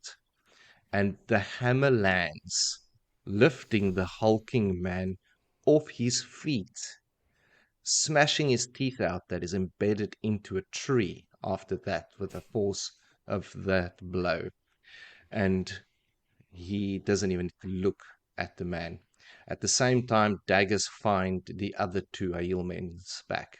One Faile plants in, and Lucille, who then falls down weeping. Is Lucille weeping because she actually liked him? Yes. Or that it's just like, yes, I Yeah. think so too. But Perrin don't care. Perrin only has eyes for his love, his falcon, his swallow, his babe, his everything. And he just sniffs her in like a wolf would sniff another wolf. That's like he's not on all fours, you know. Or sniffing a butt. It's exactly what I'm saying. I'll say the words no one wants to say. And she smells so good in between smelling of charcoal. But it didn't take long for Faile to start acting like a very careful, loving wife, inspecting all his wounds and telling him what he needs to do, and we need to get Aes Sedai to heal you and all the rest. And then he sees Malden. Why is she all limp? She's like, no, she's just worn out from channeling so hard, saving our lives. And also then she starts barking orders. I have all these people now. What is the plan? And she's like, well, where's the rest of them? Like, weren't you rescued by the Aes Sedai? And she's like, what Aes Sedai? It's like, Alice, didn't she tell you when the wolves howl and the fog is on the hills that I'm coming? And she's like, Alice? And then pictures and puts 1 and 1 together. Galina lied to Perrin, calling herself Alice. And then she's like, she's Black Ajah. That bloody bitch. She planned this, tells Perrin that her whole entrapment in the building was due to this plan. Anyway, a little bit of update of all the things that happened there. Then Faile spots a young man hiding, old Feral, and she sends him, go run into the fortress, go get those people, tell them Lord Perrin says they must come. And in 15 minutes or so, a whole group emerge, and everyone is happy. And the 2 Rivers men set up a ring of guards with their bows and arrows, and Selenda is so happy, and the Landvor just grabs Malden and whispers in her ears and sweet nothings, and he's taking care of her that way out. Ghoul, on the other hand, is not stoked. He still hasn't found his Jud, and he's angry with the maidens. He's going to go, and he's going to go and find her. He has to find her. And Elias decides, hey, I'll go along with him, keep him out of trouble. And off they trot to do their battling. Sionnet then comes along to Perrin and offers him healing, but Perrin refuses it. He first wants Faile to be looked after. Her shoulder is sore, but stubborn as he is, she just grabs his head, and his wounds are mended with a cold shiver. Sionnet also then heard the mention of Galina's name, and after a bit of discussion about characters and face and what, then confirms yes, and ask and being told then about her being Black Ajah, the lies and everything. Well, Perrin says if he finds her, he will hammer her into the ground as well, but no, Like a it's tent not the peg. way. Like a tent peg. Failes tell him it's not the right way. Exactly like they did in the 2 Rivers, being a lord, making sure that even knowing someone is a thief, there's a due process, and she deserves to have her due process followed. spoiler for everyone. It's way better. Unnecessary. Perrin then also realized now that the explosions have stopped and the thunder, and finds as they start moving Tylee Kiegan coming around the corner with a nude, blonde, jewel-covered lady over her pommel. And she's like, this is my prisoner. That's Savannah. She gets, for her cheekiness, also a nice smack on the butt by Tylee. Faile immediately says she claims the contents of a tent, which is full of jewels, because why does she need jewels? They have 100,000 people to feed and clothe, and she's just got all of these followers now, and she starts barking out plans and the directions for everyone to go. Just an absolute leader. The agreement stands still between Perrin and, as they have, Masema. The majority of Masema's men is wiped out. Unfortunately, not Masema yet. In true losses, less than 100. It was a very good plan. A very well executed battle. Tylee is very, as I said, pleased with her prize that she gets with old Savannah there. And then there's a formal breaking, and it's like Tylee telling Perrin, call me Tylee. And Perrin says, you can call me Perrin. And Perrin also introduces Alejandra to Tylee in that formal way. And also tells Tylee, send to your bosses that Gildan is not up for offer to the Seanchan. She's like, well, unfortunately, that is not my position, and that's where they say goodbyes. It was a great battle, and then we change point of view to the coolest bit. Galina is busy getting her horse ready. She can't wait and thinking. She's packing away this jewels, a collar and belt, whatever, and she can't wait to get out of there. And then all of a sudden, Lena, where do you think you're going? And she freezes in a track and literally starts peeing herself because she has been found by the worst of the worst, Tharava. And Tharava says, thank you, hand me back the nice rod. I knew you stole it. And she's got hundreds of people behind her. So she's got none of these guys shine, none of the Wetlander guys shine. She's just true Shaidu, and she's like, you coming with us, and you will not ride. In fact, you will never ride again. That's an order. So load her up, give her the water skins. She's a strong one. She's got a strong back. And let's go back to the threefold land. And off they trot, and she's just broken inside, weeping silently. There's a long walk ahead for her. That is the end of that chapter. And Galina Casban. Yatharama says they're never going to leave the threefold land again. Ever. And Galina's This was like, a bad move for the Shido. Like they had a shit time. yeah. Galina notices that a lot of the people are carrying women on their shoulders, and I was like, oh, what, are they taking some of the wetland? No, it's the wise ones that have passed out from the fork route that they have to carry out of there. Oh shit, yeah. Yeah. Jody, did you want to add anything in there? I just wanted to point out that Perrin doesn't even need 3,000 years of warrior memories to execute a fucking amazing plan where almost none of his guys die. Yeah. But we think Matt's so special. Perrin just does it, yeah. Yeah. Just with his blacksmith puzzle experience. Blacksmith, yeah. Exactly. Okay, let's add in Tam. No, but Tam the plan rocked was up already there mad. right before the plan was executed. Yes, okay. Yeah. The plan was made together with Perrin and Tylee and Mishima. Pass them just a smattering of credit, maybe a crumb here and a crumb there. And then, of Yes. course, he asked Tam, what do you think of my plan? It's like, well, it's as good as a plan can be until the punches start falling, the arrows Exactly. start So, flying. yeah, Perrin But yes. Perrin made that plan. I mean, he's got Galina and Arganda and like a bunch of other people with him as well. Yes. But you know that they are not capable of conceiving such a like multifaceted plan. I mean, Tylee obviously would have helped to some extent. But she makes a comment. Elaine as well. But Tylee makes a comment at the end here when she goes, I hope never to have to face you on the battlefield. And I think that's for two reasons. One being that I think she likes Perrin, and the other one that he's a formidable commander. Yeah. He has to clean up his battle hammer as well. He didn't want to really think about what he's wiping on the dead man. Yes, that's brains Bit of Roland. wiping. This whole Roland thing would be like, I don't mind Roland as a character if Faile didn't have reactions like she does here, in that she gets kind of jealous when Roland pinches Magdan's bottom. I'm like, no, Faile, don't be jealous. Be fine with that, because it's got nothing to do. He's not Perrin, so emotions are weird, man. I know.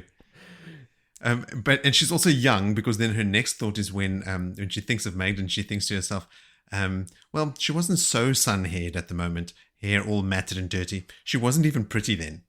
You know, like that's like such a a petty young woman thought. Yeah, I'm prettier now. Yeah.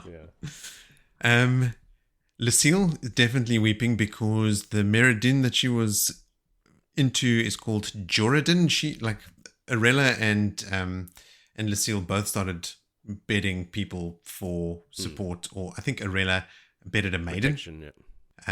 Lucille really had feelings for Joradin, and I think we might not have gotten there, but later, like, she burns a scarf or something in memory of him. Like, she has like a fool, like, has to let him go.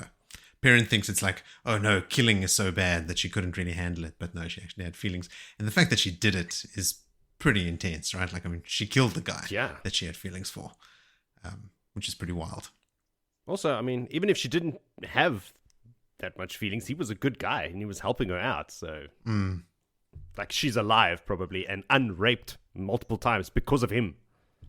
Also kidnapped by him. You know, like, none of this would have happened without them. But no, I don't think he's the one that kidnapped her. He's not.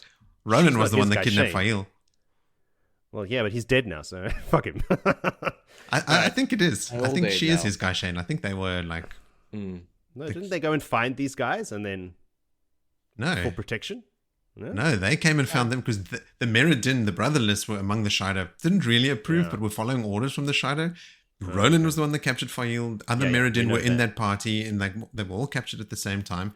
And I think that when they were made Guy Shane in that way, they had access to those people. I don't think it was some random dude. I think it's the one that captured her. And I think it's important as well to remember that it was Faile that killed Roland by shouting Perrin's name. He might have stood a chance had he not go, oh, that's Perrin? Gook. Teeth in a tree. But Perrin may have taken a mortal wound if she didn't do that. So if you had to pick one, I'd pick Perrin. Yeah. Of course. Yeah, I picked Roland, yes. Said no one ever. My last little note here is this, that Perrin thinks that Faile looks quite regal, you know, even with her charcoal stains everywhere, but like, just like Willie was saying, like just hoying orders and like, you know, organizing people, immediately thinking about all the mouths that she has to feed and how she's going to get all these people home and everything. And that Perrin has a quick thought like, oh wait, that makes him think of this broken crown thing that they need to talk about, like her being the heir to the Saldean throne, you know. Like that's we still need to cover that topic. She looks regal. Oh yeah, she could be a queen soon. What does that make me? That sort of thing. More than a lord, Perrin. Big exclamation mark from Perrin here, killing Roland and, you know, Malden falling, the battle being such a decisive victory. The whole trudging through the snow is over. That is it. Finito. The end. Good. Good riddance. Yes.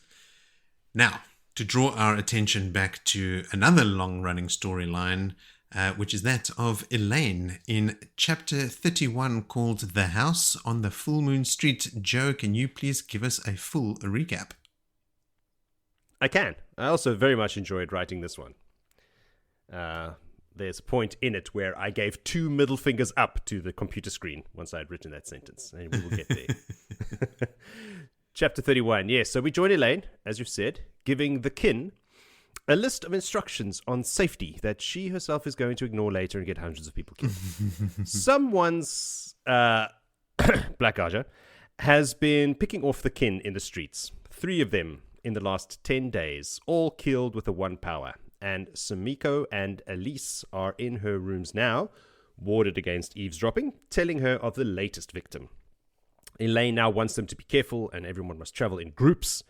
And Sumiko, who's the new de facto leader of the kin, is still pushing back on this.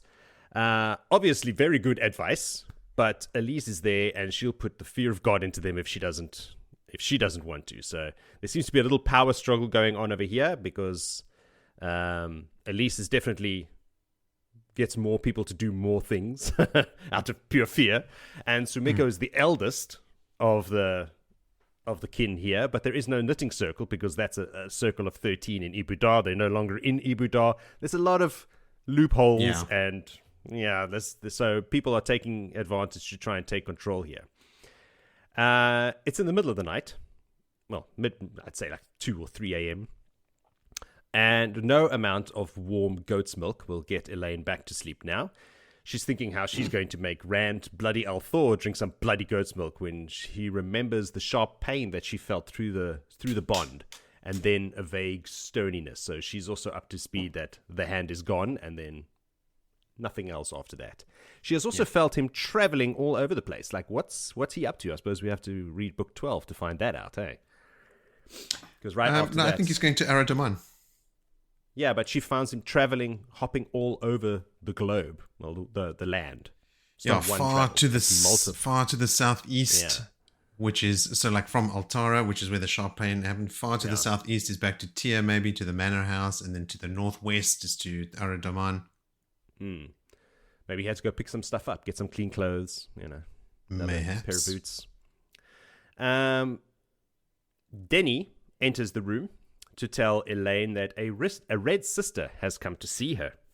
It's Duhara Basahin. And she does not wait for an invitation. She just barges in, pushing Denny out of the way. Charming woman. She sees the 2 kin, so the rumors of Elaine gathering wilders are true. And she basically tells them to get the fuck out. I need to talk to Elaine. And while you're out there, start running. Get your wilder asses out of here, because the tower does not like wilders gathering. Neither Sumiko or Elise make a move, except for Elise raising an eyebrow. So what did you say to me now? Elaine tells Duhara that they can stay. You, on the other hand, can leave. After that incident with Rhonda Makura and Elida's attempted kidnapping of her and Nynaeve, she's not too keen on Red Ajah Tower loyalist sisters. She doesn't, of course, this is Duhara, leave. She pours herself some wine and makes herself comfortable. Denny actually moves to drag her out, but Elaine gives her a little shake of the head like, no. You let her stay. She tells Elaine that, this is Duhara, that Rhonda Makura was punished. Like, you don't have to worry about her. She was beaten in front of her shop in the street in public, which I'm sure no harm will come from that. Rhonda is not the kind of person to hold a grudge. Don't worry about it. Another massive fuck up by Elida. Just add it to the list. Elaine knows that the flogging was not for failing, was not for drugging her, but for failing to capture her. But of course she says nothing because she doesn't want her to know how much she knows. Keep your cards close. Elida has sent Duhara to be Elaine's new advisor, to help her secure the Lion Throne and restore relations between Andor and the White Tower. She suggests that Elaine has too many houses opposed and neutral because they know that she doesn't have the real Tower's backing, just the rebels. Thanks, but no thanks, says Elaine. She's pretty certain Elida will be deposed soon, the Tower will be reunited, and then there will be no argument that she has their backing, Egwene's backing. Duhara continues as if Elaine hadn't said anything. Winning the throne is the easy part. The hard part will be having to go back to the Tower to complete her training. Sumeko and Elise look a little concerned, and Duhara goes, so you didn't know that Elaine is not a full Aes Sedai, that she's only accepted. Now Elaine is pissed. She gets up and gives her one of those dagger eyes. She was raised by Egwene on the same day that Egwene was raised to Amyrlin. She's Green Ajah, and you will shut your filthy red mouth about this and never say anything again.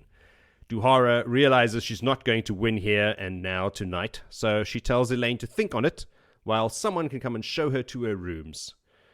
Sorry, bitch, no room for you here. Go find an inn. Denny finds someone to escort Duhara to the gates, and Duhara leaves in a moody swishing of skirts. Turning to the kinswoman, Elaine asks if what Duhara had said had shaken their resolve in their belief in Elaine, and the answer is no. There's reasons for that. Like, if they've put all their faith in Elaine, and if this is not true, then they're not going to get back into the tower, so they kind of just have to believe her. And Duhara admitting that Elaine is Aes Sedai would be her admitting that Egwene is Amyrlin, which she can't do either, because she's loyal to... So there's a lot of... That's the word. Yeah. Yes. She gives Sumeko final instructions to order the kinswoman to travel in groups, and then Elise to enforce those orders. You are now the kin police. Well, she's always has been, I suppose. They leave. Elaine releases the one power, has a few moments of peace before she's interrupted again by Master Norrie. He's brought Hark. You remember, the world's most successful cut purse? Hark has found the house Hanlon visits. It's on Full Moon Street, and according to Norrie's tax rolls, it's owned by the Lady Cheyenne Avarin. Hark also saw 2 Aes Sedai there tonight, and he overheard the one carrying a cat call the other one Faile, and lamenting that there were only 2 of them. Bingo bango, Batman! All the pieces of the puzzle fall into place. Oh, Elaine is so stoked. She cannot see this obvious ruse unfolding in front of her. She gives Denny orders to fetch Brigitte, call the Aes Sedai and their warders, tell them to prepare for a ride, and gather the guardswoman to arrest Melor, who's sleeping in his rooms. Hark needs to stay with her and show them exactly where the house is. But Hark is just trying to get out of Dodge. I did what you said. You got to let me go now. That was the deal. You've got this finding weave on me. Take it off. Take it off. Elaine has decided, though, that he should stay, though. Take on a new job as Norrie's super sneaky spy guy. You're only going to get into trouble if you leave our sight. It's for your own good, basically. So this is even worse news for him, poor guy. So bad that Elaine directs him to the other room to pour himself some wine. Go have a glass. On me. Brigitte arrives, unhappy to have been woken for a midnight ride. Then Van Dien, equally miffed. Jaim, her warder, spots Hark, notices his sneakiness, and takes a position to keep an eye on him, this creepy little guy. Brigitte tells Van Dien that Elaine wants to capture 2 Black Sisters, so those people are coming in that she's called at various stages of the conversation. So Brigitte knows about the 2 Black Sisters. She tells that to Van Dien. Just as Saratha walks in, and she's like, what, 2 Black Sisters, you say? Who? Her warder Ned also sees Hark and takes up a flanking position. Hark is just starting to sweat now. Marilyn Gamelfin and Falian Boda, Elaine replies, as Carianne enters. She has 3 warders. One takes up a second flanking position to watch Hark, while the others guard the door. Elaine now has to explain everything again from the beginning, while Hark tries to not pee his pants. Van Dien and the other Aes Sedai like the plan. Brigitte thinks it's madness. Quote, flaming insanity. Elaine's plan is that she and the Aes Sedai enter the house alone and leave the warders outside. So yes, the warders think this is flaming insanity. But Elaine won't budge. If she needs them to come in, she'll just yell for them. Yes, great plan. Now, Saratha and Carianne are having second thoughts too. What if more Black Ajah have arrived? What if they have a balefire to Ungreal? Yes and yes. Elaine notes that both of them protesting is unfortunately, if only one had, she'd probably be the Black Ajah spy. But now maybe both of them are Black Ajah spies, so the plot thickens even more for her. Regardless, this isn't a democracy, it's a monarchy, and they will do what Elaine says. Off to the stables. They ride out with 50 guardswomen, per Brigitte's insistence. 2 columns, clippity-cloppity into the night. Around the corner from Full Moon Street, Hark, Elaine, and the Isodyne warders dismount to sneak up to the corner and peek around for a closer look. There's light coming out of the second floor window, so Van Dien sends James to go investigate. He just strolls down the road, opens the gate to the stables, walks in, and he's out in a few moments to report no movement, the doors are unlocked, and everything is dark except for that one window that they see from the street.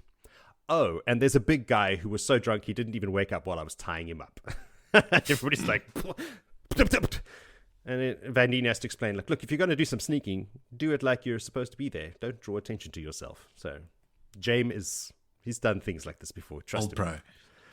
Old pro. He knows what he's doing. So, it's time to move. Elaine embraces the source. Her and Saratha will link, and with Elaine doing the melding of the flows, and Van Dien and Carrie-Anne will also link with Van Dien melding the flows. Whew! Good call. Saratha, the red herring, questions why they need to meld the flows, making more suspicion on her. But Elaine can't deal with that right now, so she hides their ability to channel, prepares 4 shields and some other nasty flows, all inverted, so they can't see that they're channelers, blah, blah, blah. You know the spiel. And they head off. Down the road, around the corner, through the stable gates, past the tied-up drunk, and in the back door and up the stairs. On the second floor, they hear voices, and Elaine peeks through the door. Millie Skank is there, chiding Faile and Marilyn. She sees Elaine, but before she can say or do anything, they rush in and slap shields and air restraints on the Black Sisters, and also some air restraints for Millie too. That was easy, guys. End of the chapter. end. Yes, and the good guys win. But wait, Elaine moves herself and Saratha around. She's like positioning people by the sleeves. Like, no, everybody stay in my eyesight right now, in my eye line. I don't want anybody standing behind me, so she can keep an eye on everyone. She doesn't want any surprises from her or Carrie-Anne suddenly revealing themselves to be Black Ajah. Millie recognizes Elaine. She says, hey, you're the queen. Yes, very nice. I believe you're acting. Oscar for you. But still demands to know, what is the reason for this late-night intrusion? Elaine ignores her and starts arrest proceedings for them all. But before she can even finish her accusations, sparks start dancing around them, and her muscles spasm, and Saidar starts slipping away. She can see the same happening to Van Dien, Saratha, and Carrie-Anne too. They are barely able to stand up, holding onto each other and swaying, and Faile and Marilyn embrace the One Power and shield them all. And then 4 more women that Elaine recognizes enter the room. Asni Zeramine, Hot Tamale, Kinder Road, Chesmel Emery, and Elrith Jondar, Black Ajah all. Asni asks why Faile and Marilyn waited so long to shield them, and Faile explains that they were shielded, and then everyone realizes that the good guys must know how to invert and hide weaves. They just don't know how, but they think, ooh, that's handy. Millie Skank wants to know that what they are doing there. Did Moradin send them? And she just gets a One Power flick on the face for her insolence. You'll shut your mouth and speak when spoken to. Tamale says Elaine is the only one that they need and suggests killing the others. That's when Marilyn pops in and says, well, look, if you're going to kill them, please spare Carrie-Anne as she's one of us. Dun dun dun! Van Dien, still leaning on Carrie-Anne for support, whispers to her, a gift from Adelaus, as she slides her dagger into her heart. Chesmel channels and kills Van Dien with a complex weave, who then collapses as if her bones had melted. She turns the same weave on Saratha, who collapses on top of Elaine. Chesmel tells them that their warders will be coming now, that there's a little more killing to do. And Elaine lies on the ground thinking, run, Brigitte, run. And the end of the chapter approaches. Dun, dun, dun, dun. So which part did you give the double bird? Yeah, a gift from Adelaus. Oh, yes. You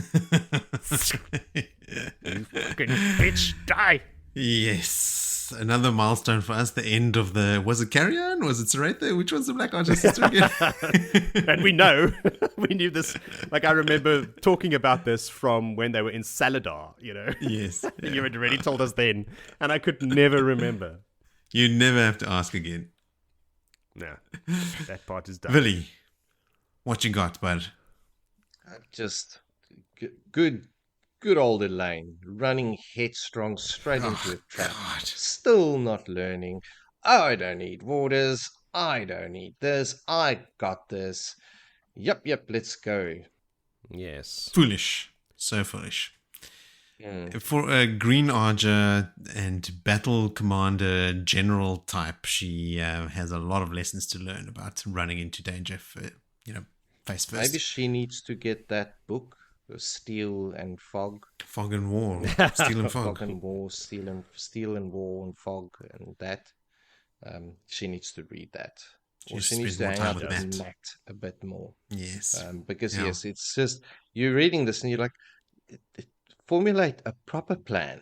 Go with force. Like, don't just go there like, oh, yeah, I'm just going to go in there and just totally like, just bomb the house. Just stand on the balcony outside your rooms and rain lightning on the whole fucking house. All of you. Just obliterate it. Anyway, I guess it is a chapter that sets up something bigger. Yes. So, yes. The next chapter. Yes. Yeah, like, listen, I mean, Hark being close enough to hear them go, oh, Faile, there's only 2 of us. What? Like from the beginning, you go, well, that's If only easy. we were more. Yeah. And all the doors are open. Yeah. And the one guard we have is drunk and asleep. And just, please, come in. Idiotic. Damn. Now, if Tom were there, she needs Tom. If she needs any advisor in her court, it's Tom. Yeah. Birgitte, I don't know, probably should have done a better job. Maybe she's given up. Maybe like all Elaine's obstinance up till now is sort of wearing down Birgitte's resolve, and maybe all those other acts of like putting herself in danger were sort of like in a lead up to specifically this, right? Like maybe this is now the final time. Let's see if Elaine does this sort of thing again, or if she now has learned from this and the reader has learned through that whole process of her doing all those other things the previous times, culminating in this event. I've got a smattering of little bits and pieces here. Duhara, who's the red that was sent by Elida to advise Elaine. Black Ajah. Yeah. Great. Also, Elaine thinks to herself that she did an experiment where she held the power for an entire day. Yeah. Bold. Because she doesn't like not being able to reach for it. So when she got it, she was like, okay, I'm hanging on to this now for a whole day. I think she's also just practicing to be able to reach for it when she needs it. And she does it like a couple of times in this chapter. She does it twice, like lets it go and then re-embraces it and then lets it go and then re-embraces it. She's like, okay, I got it now. A lot of good it did her. Yeah. When everyone's arriving in the room and Hark tries to smile at Jaem, Van Dien's warder, his iron expression wipes the smile from Hark's face. I was like, Jaem, yeah, we know Jaem, don't we? The same Jaem that helped Lan kill the Drakkar at Van Dien and Adelaus's place back when Lan and Moiraine were visiting them. So, rip Jaem. We're going to miss you. And then my last point was Cheyenne is no shrinking violet. Like she gets Asni, I think, like smacks her in the face with a flow of air or something. And Elaine notes that her cheek is completely red and like she's definitely taken a hit, but her expression hasn't changed at all. Like Cheyenne she's not a channeler, but she has experienced like some pretty brutal handling at the hands of Jacob Carradine and like Malden and like a bunch of people have been in charge of her, but she's risen through the ranks of the Dark Friends. She's had Black Ajah sisters like under her command, right? Like she almost killed Faile, really, really had a lot of power over them. And she's just like, she gets hit in the face by Asni and she doesn't change her expression at all. And the Black Ajah sisters just carry on, but they don't know like who they're dealing with. Like, Moradin could rock up and say, okay, Cheyenne, take charge of this lot and go do something else. Like they might have to listen to her at some point. I think we probably said this before, but Cheyenne, her fate is never told in the story. Like she survives. I remember we did look it up, and she just disappears, but no one kills her. Yeah. Okay, let's move ahead to the final chapter for this episode, which is chapter 32, called "To Keep the Bargain." Vil, can you please fulfill your bargain to provide a summary? I sure can. And we do the, what is that? Needle scratch, rewind a little Yeah. bit, because we are now in the point of view, and a very rare point of view, in Birgitta, who is standing outside thinking that this is utter stupidity. Mm-hmm. And then also has a little daydream about Gadol Kane and missing him and memories fading, all the rest. Standard. But as she then feels in the bond, something goes limp. And at the very same time, there's concern voiced by one of the warders that his Aes Sedai is also swaying or something of the sort. Ned says that Saritha feels muzzy. Muzzy? Question mark. It's a new word. With unease growing, Birgitta reminds the men that Elaine said, "Look, I'll shout if I need you." But Venner growls an oath all of a sudden and sheds his cloak and then runs. And right after that, Cyril does the same. Taven is in tow, and Jane gives a cry of pain, and swords are drawn, and the four warders are bolting inwards. And that is a very clear sign to Birgitta of what has happened. Behind her, she hears swords are being drawn by the guardswoman, and she says, "No, put those back. You taking a knife to a gunfight. Ain't gonna get out of this one." And she decides that they got a bolt right now. They're gonna need more, and they asking why aren't they going, because realizing that Elaine has been captured. She's not dead. They then do. Before that, sees that man Hark is captured and collared and taken, but they hit the horses hard, and they are running at a tremendous pace to get back to the palace. As soon as she's in the palace, she's run her horse into the ground hot nearly, ready to shout instructions, saddle another one. I'll need to get going with this. Cries are being, orders are issued by her. She knows Elaine is alive. I've got to make a plan. We've got to move. Summon Gaibon. Gaibon has to be there. As soon as she hits the map room, Gaibon comes in, and she starts informing Gaibon that they're going to have to move. But at the same time, she sees the red discs of where they are being attacked and the walls, and it's all happening. The forces are moving. Dylan comes in with concern, like, "Hey, what are you going to do? Save Elaine, but hand the castle to Aramilla? Like, where's your priorities?" And she's like, "Well, what's the point of keeping the castle if Elaine's dead?" Like, same thing. So what do? Chicken, egg, chicken. Either which way, Dylan listens. Even Birgitta doesn't have a lot of time for Dylan. There's not a lot of love between the two of them. But Gaibon is then fully briefed of the situation. They're looking at maps to see what they will do. And then there's asked, "But what about the Aes Sedai?" And she informs them, "Hey, all the Aes Sedai are dead." And to that, ink spills and gasps. And whoa, this shit is real. She also summons all of the Windfinders. And they get harried properly out of bed to come up there.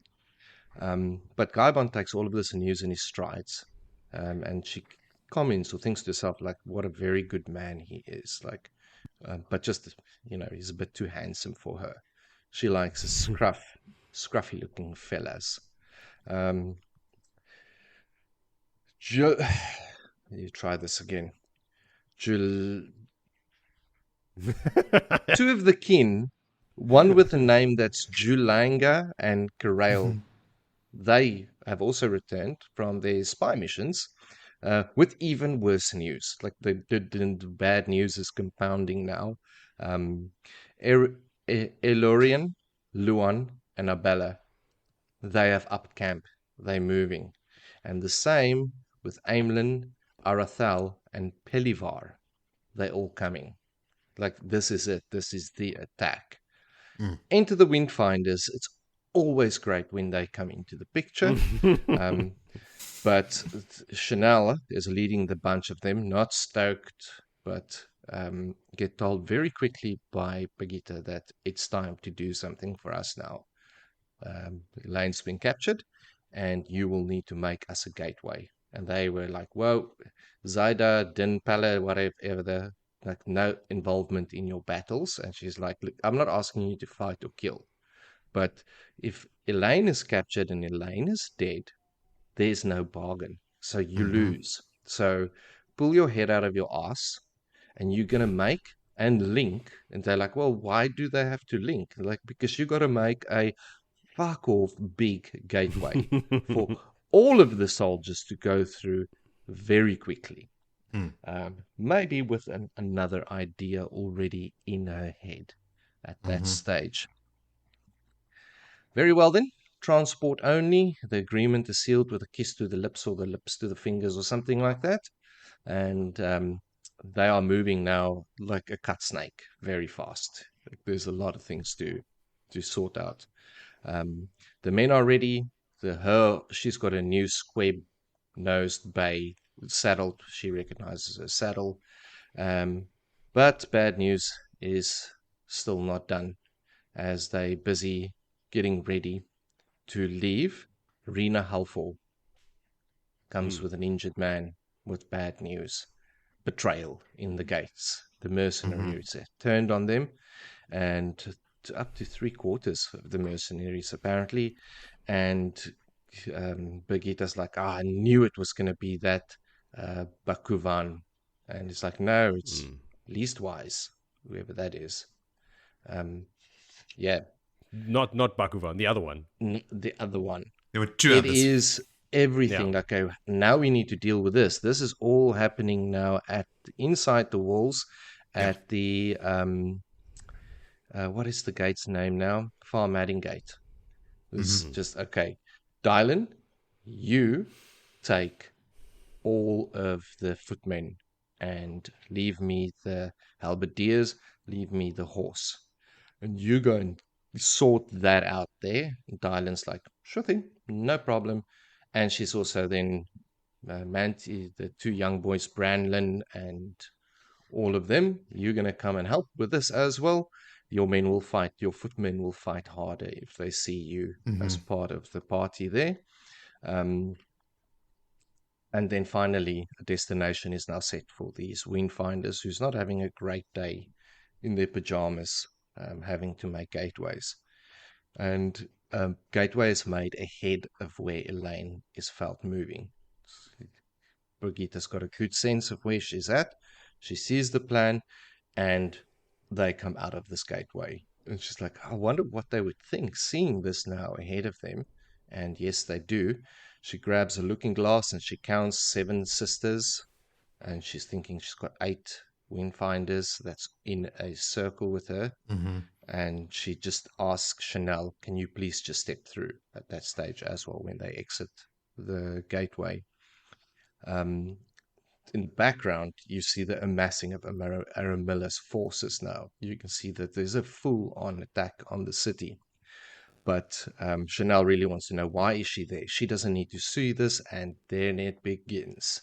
Lightning and thunder and explosions, and Gaibon is like, maybe we shouldn't be sitting ducks. I suggest we start moving. And he, the Elaine's bodyguard as well. They like, yes, time to move. But the banners start flowing and they all start moving. The orders are being shouted by Brannon, and all of them advance over all this thunder and lightning. And that's where she hears this windfinder shouting, what do you want me to see? And she's like, this. The next minute, balefire. She can see the woman wielding the black staff and men just disappearing. And she's like, look at them getting cut out of the pattern like they never existed.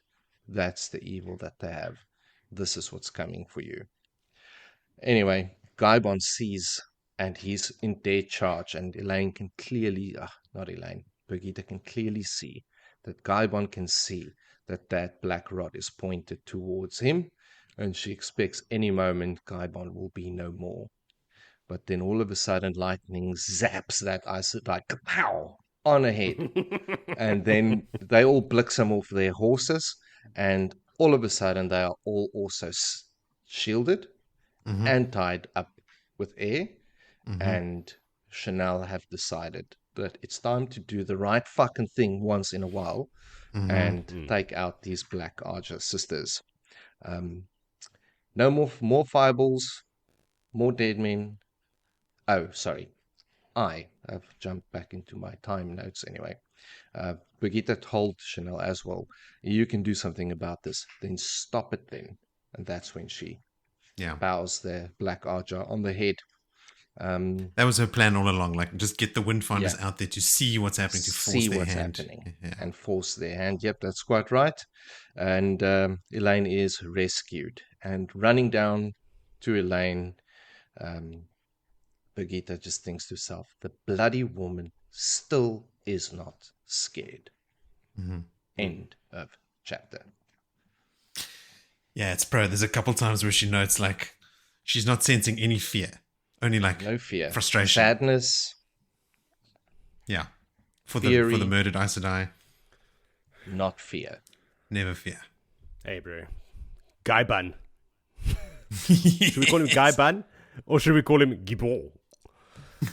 Because that fucking guy, bro. He's come through. When Brigitte says she can see that black staff is being pointed directly at him, he doesn't swerve. He doesn't. He's just going. I was thinking he should be swerving. He should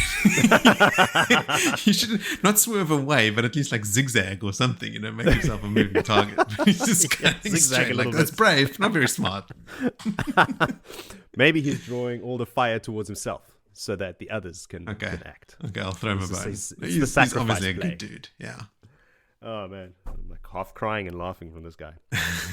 But yeah, like Brigitte with those fucking windfinders. Like first, her little baby steps. First, just come and speak to me in my rooms quickly. And then this is what's happening. So we just need just make a gateway. And then once they've made a gateway, just step through the gateway. It's like you have to coax them.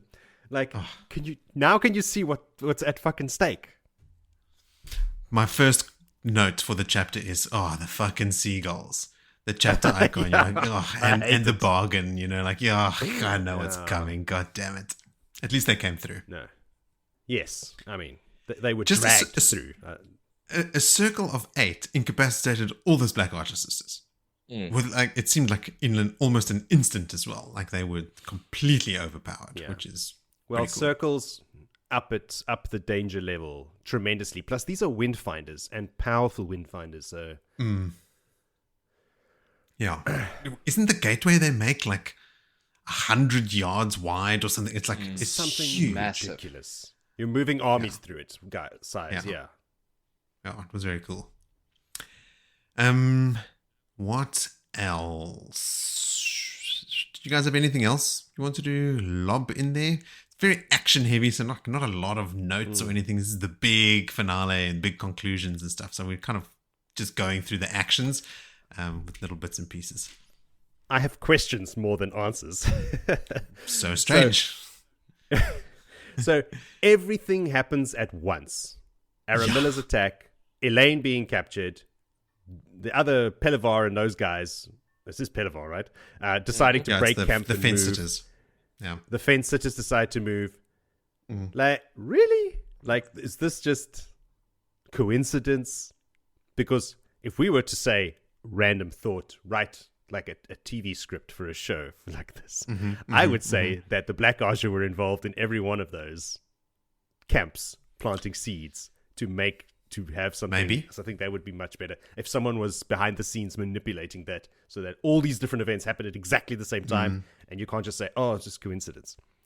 Well, or now you're starting to sound more and more like me, and I like it. I'm liking that you can see the reach. The reach of the darkness. We know that Aramilla has spies inside of Caemlyn, so maybe they caught wind of something having happened to Elaine. So, maybe a message came out to Aramilla's camp that like, okay, now's the time to strike because they're in disarray. They can see action, like something's happened. Now would be the time to strike. So there could very easily be a link and not just like total random. it's like the anti-Taverin, right? Like it's just like Yes. everything's happening badly for her. And what about the fence sitters? Why did they decide to move? Why would they be like at that exact same moment as well? Maybe they're aware of Aramilla's forces moving, and they know that whichever way it goes, it's going to conclude here. Everybody's got their own spies sending messages, and it just I mean, they do. They do. Yeah, for sure. Let's see. What else did I have here? It's Brigitte that gives Dylan the orders to go hold the gate. Like, the orders are hold the gate. If the gate has fallen, take it back. And then wait until I get there and just hold it again. Like, if you have to take it. It's just like, and Dylan just goes, okay. It's like the most impossible battle. Just go win the battle. Cool. Yes. Affirmative. Her orders Let me are. go. Her orders are go win the battle, and if you lose, just win again. No, okay. Exactly. But kudos to I think the next Dylan, chapter- who just says yes. I think the next chapter is called "The Importance of Dylan," or one of the next chapters that we're going to finish. It is. It's At the end- not the at very the end next of this one, but book. chapter 35 is the importance of Dylan, yeah. We know the importance of Dylan, but yes, explain Yes. it to us again. Yeah. Yeah, totally. Also, when Gaibon's soldiers start getting hit by lightning and stuff, and he goes, "Oh, maybe we shouldn't be moving targets." All the horses are obviously freaking out, and all the soldiers are calming the horses down, but no one's running. Like everyone's just calming the horses. So like Elaine's forces are solid. At least this group that is with Gaibon, which is really cool. But yeah, that's it.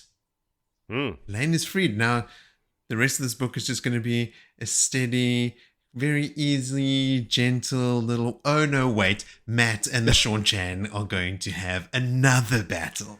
I mean, it's just And there's like still another bang, battle bang, at the bang. gates. The Yeah, that's battle true, for Caemlyn yes. is not over. This Battle is for what I was Caemlyn talking needs about. to This be book. won. Yeah. No, that's There's a you lot guys told me going that on.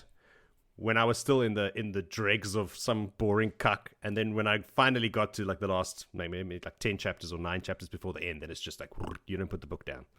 Yeah, Just like it's crazy. I know it's midnight so and I good. should go to bed, but no.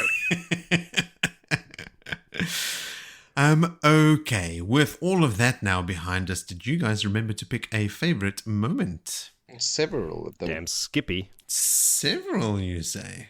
Oh, not quite several, All but right, multiple ones. I also have multiples. Go ahead, Vil. Give them to us. Well, firstly, Perrin hitting a 6 with Roden's teeth is very cool. I know Yeah, it's so much happening. a contentious topic. I'm conflicted. Jody's a real fanboy of Roland, but He's the yeah, best. he's a Shido. Well, he's not. He's a brotherless. No. He goes flying.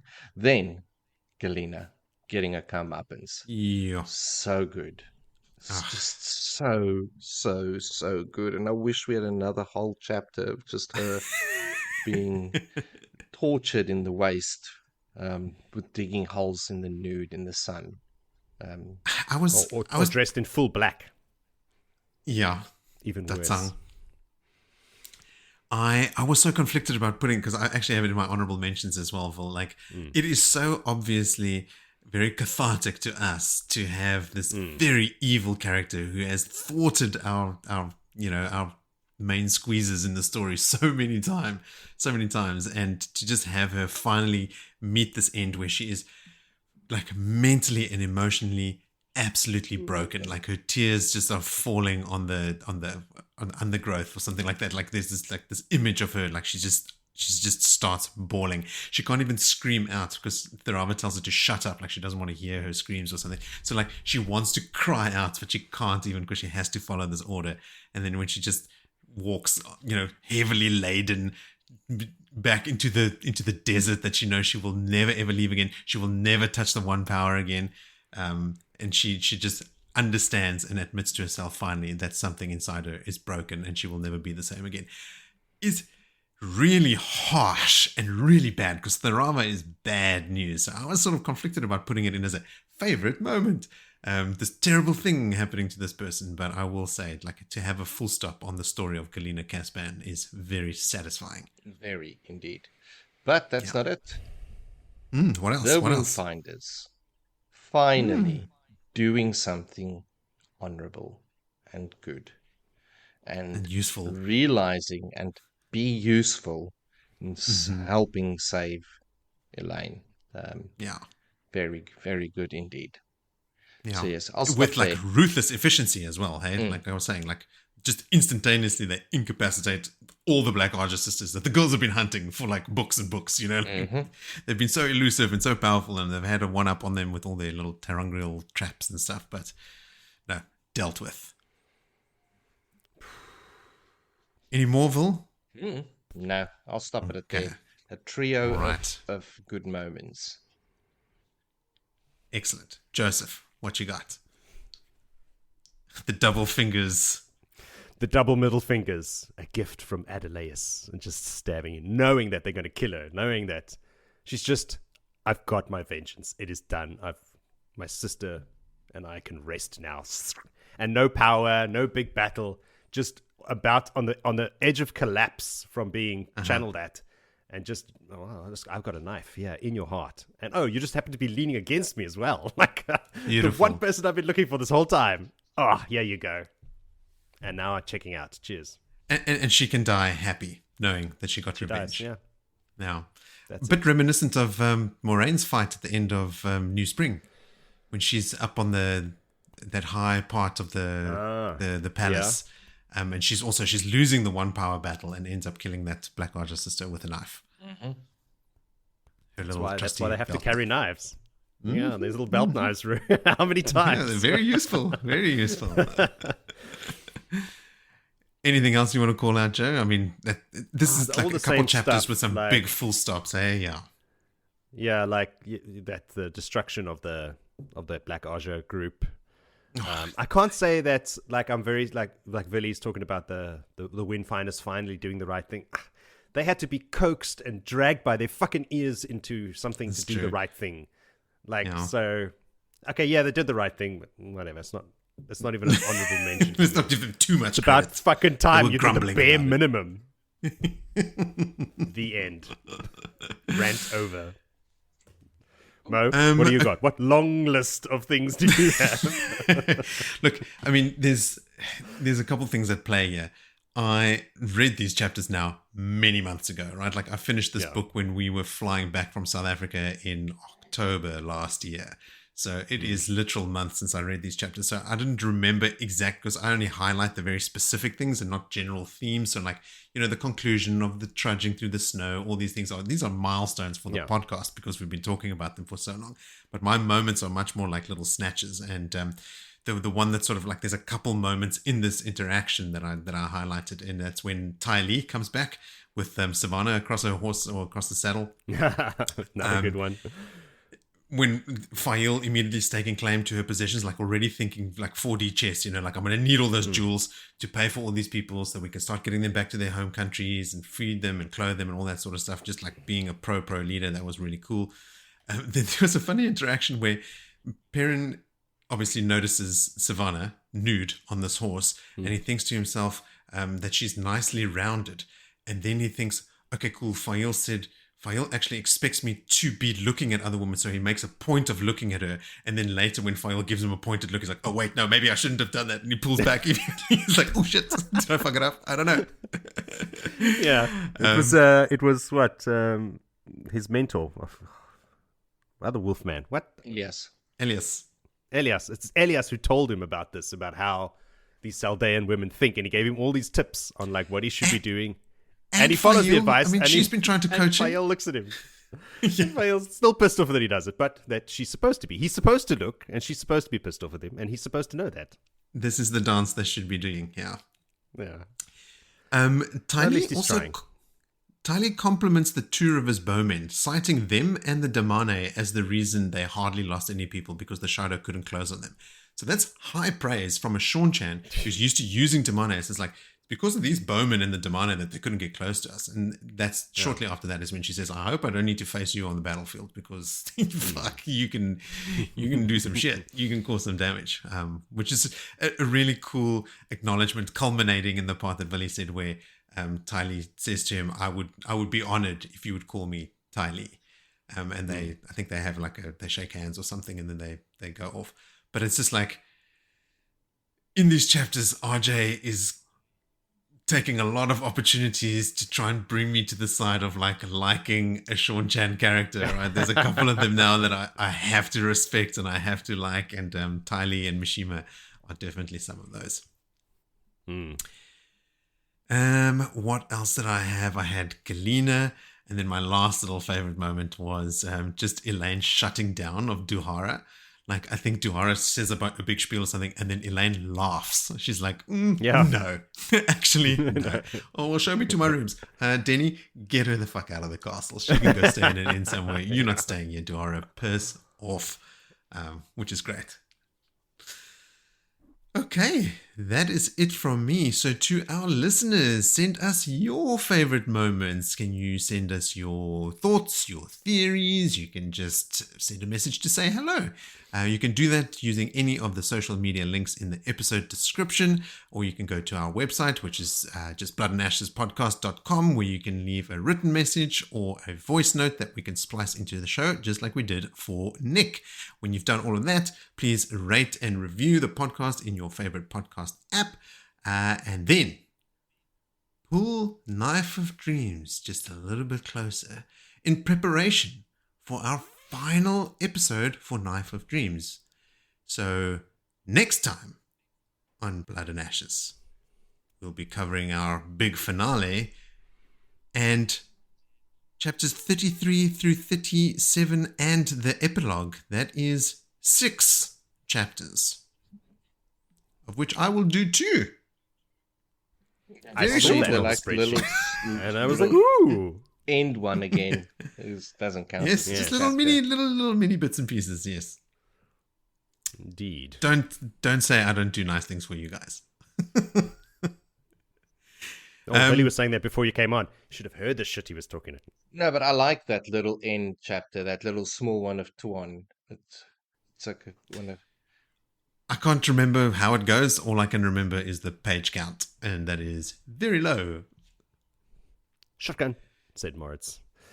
The chapters we'll cover are 9 out of 10.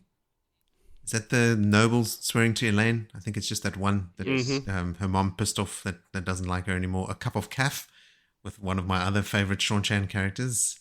The importance of Dylan that you mentioned, Joe. Under an oak, where a very specific ceremony takes place. Prince of Ravens, and remember the old saying. And with that, we will finish Knife of Dreams and step confidently into the world of Brandon Sanderson and his rendition of the final 3 books of the series, which is pretty exciting to me. I have ventured into his world, and I have strong thoughts, which we will discuss on the appropriate podcast. Amazing. Just a bit behind the scenes, I feel like maybe with this book, there's been less plotting and scheming and stuff, and I feel like a lot of our coverage of it has been just, going over the actual events of it, certainly like the latter half of this book, which is all very action-oriented, the conclusion of some huge storylines, Elaine's and Perrin and Faile's, obviously, Matt and Tuan and all that sort of stuff playing out here.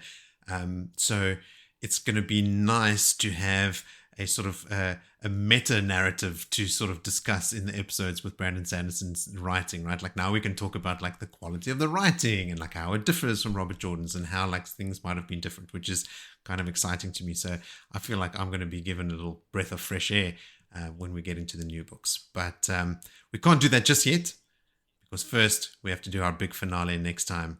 So until I see you then, I will say, sleep well and wake. Adios. Amigos.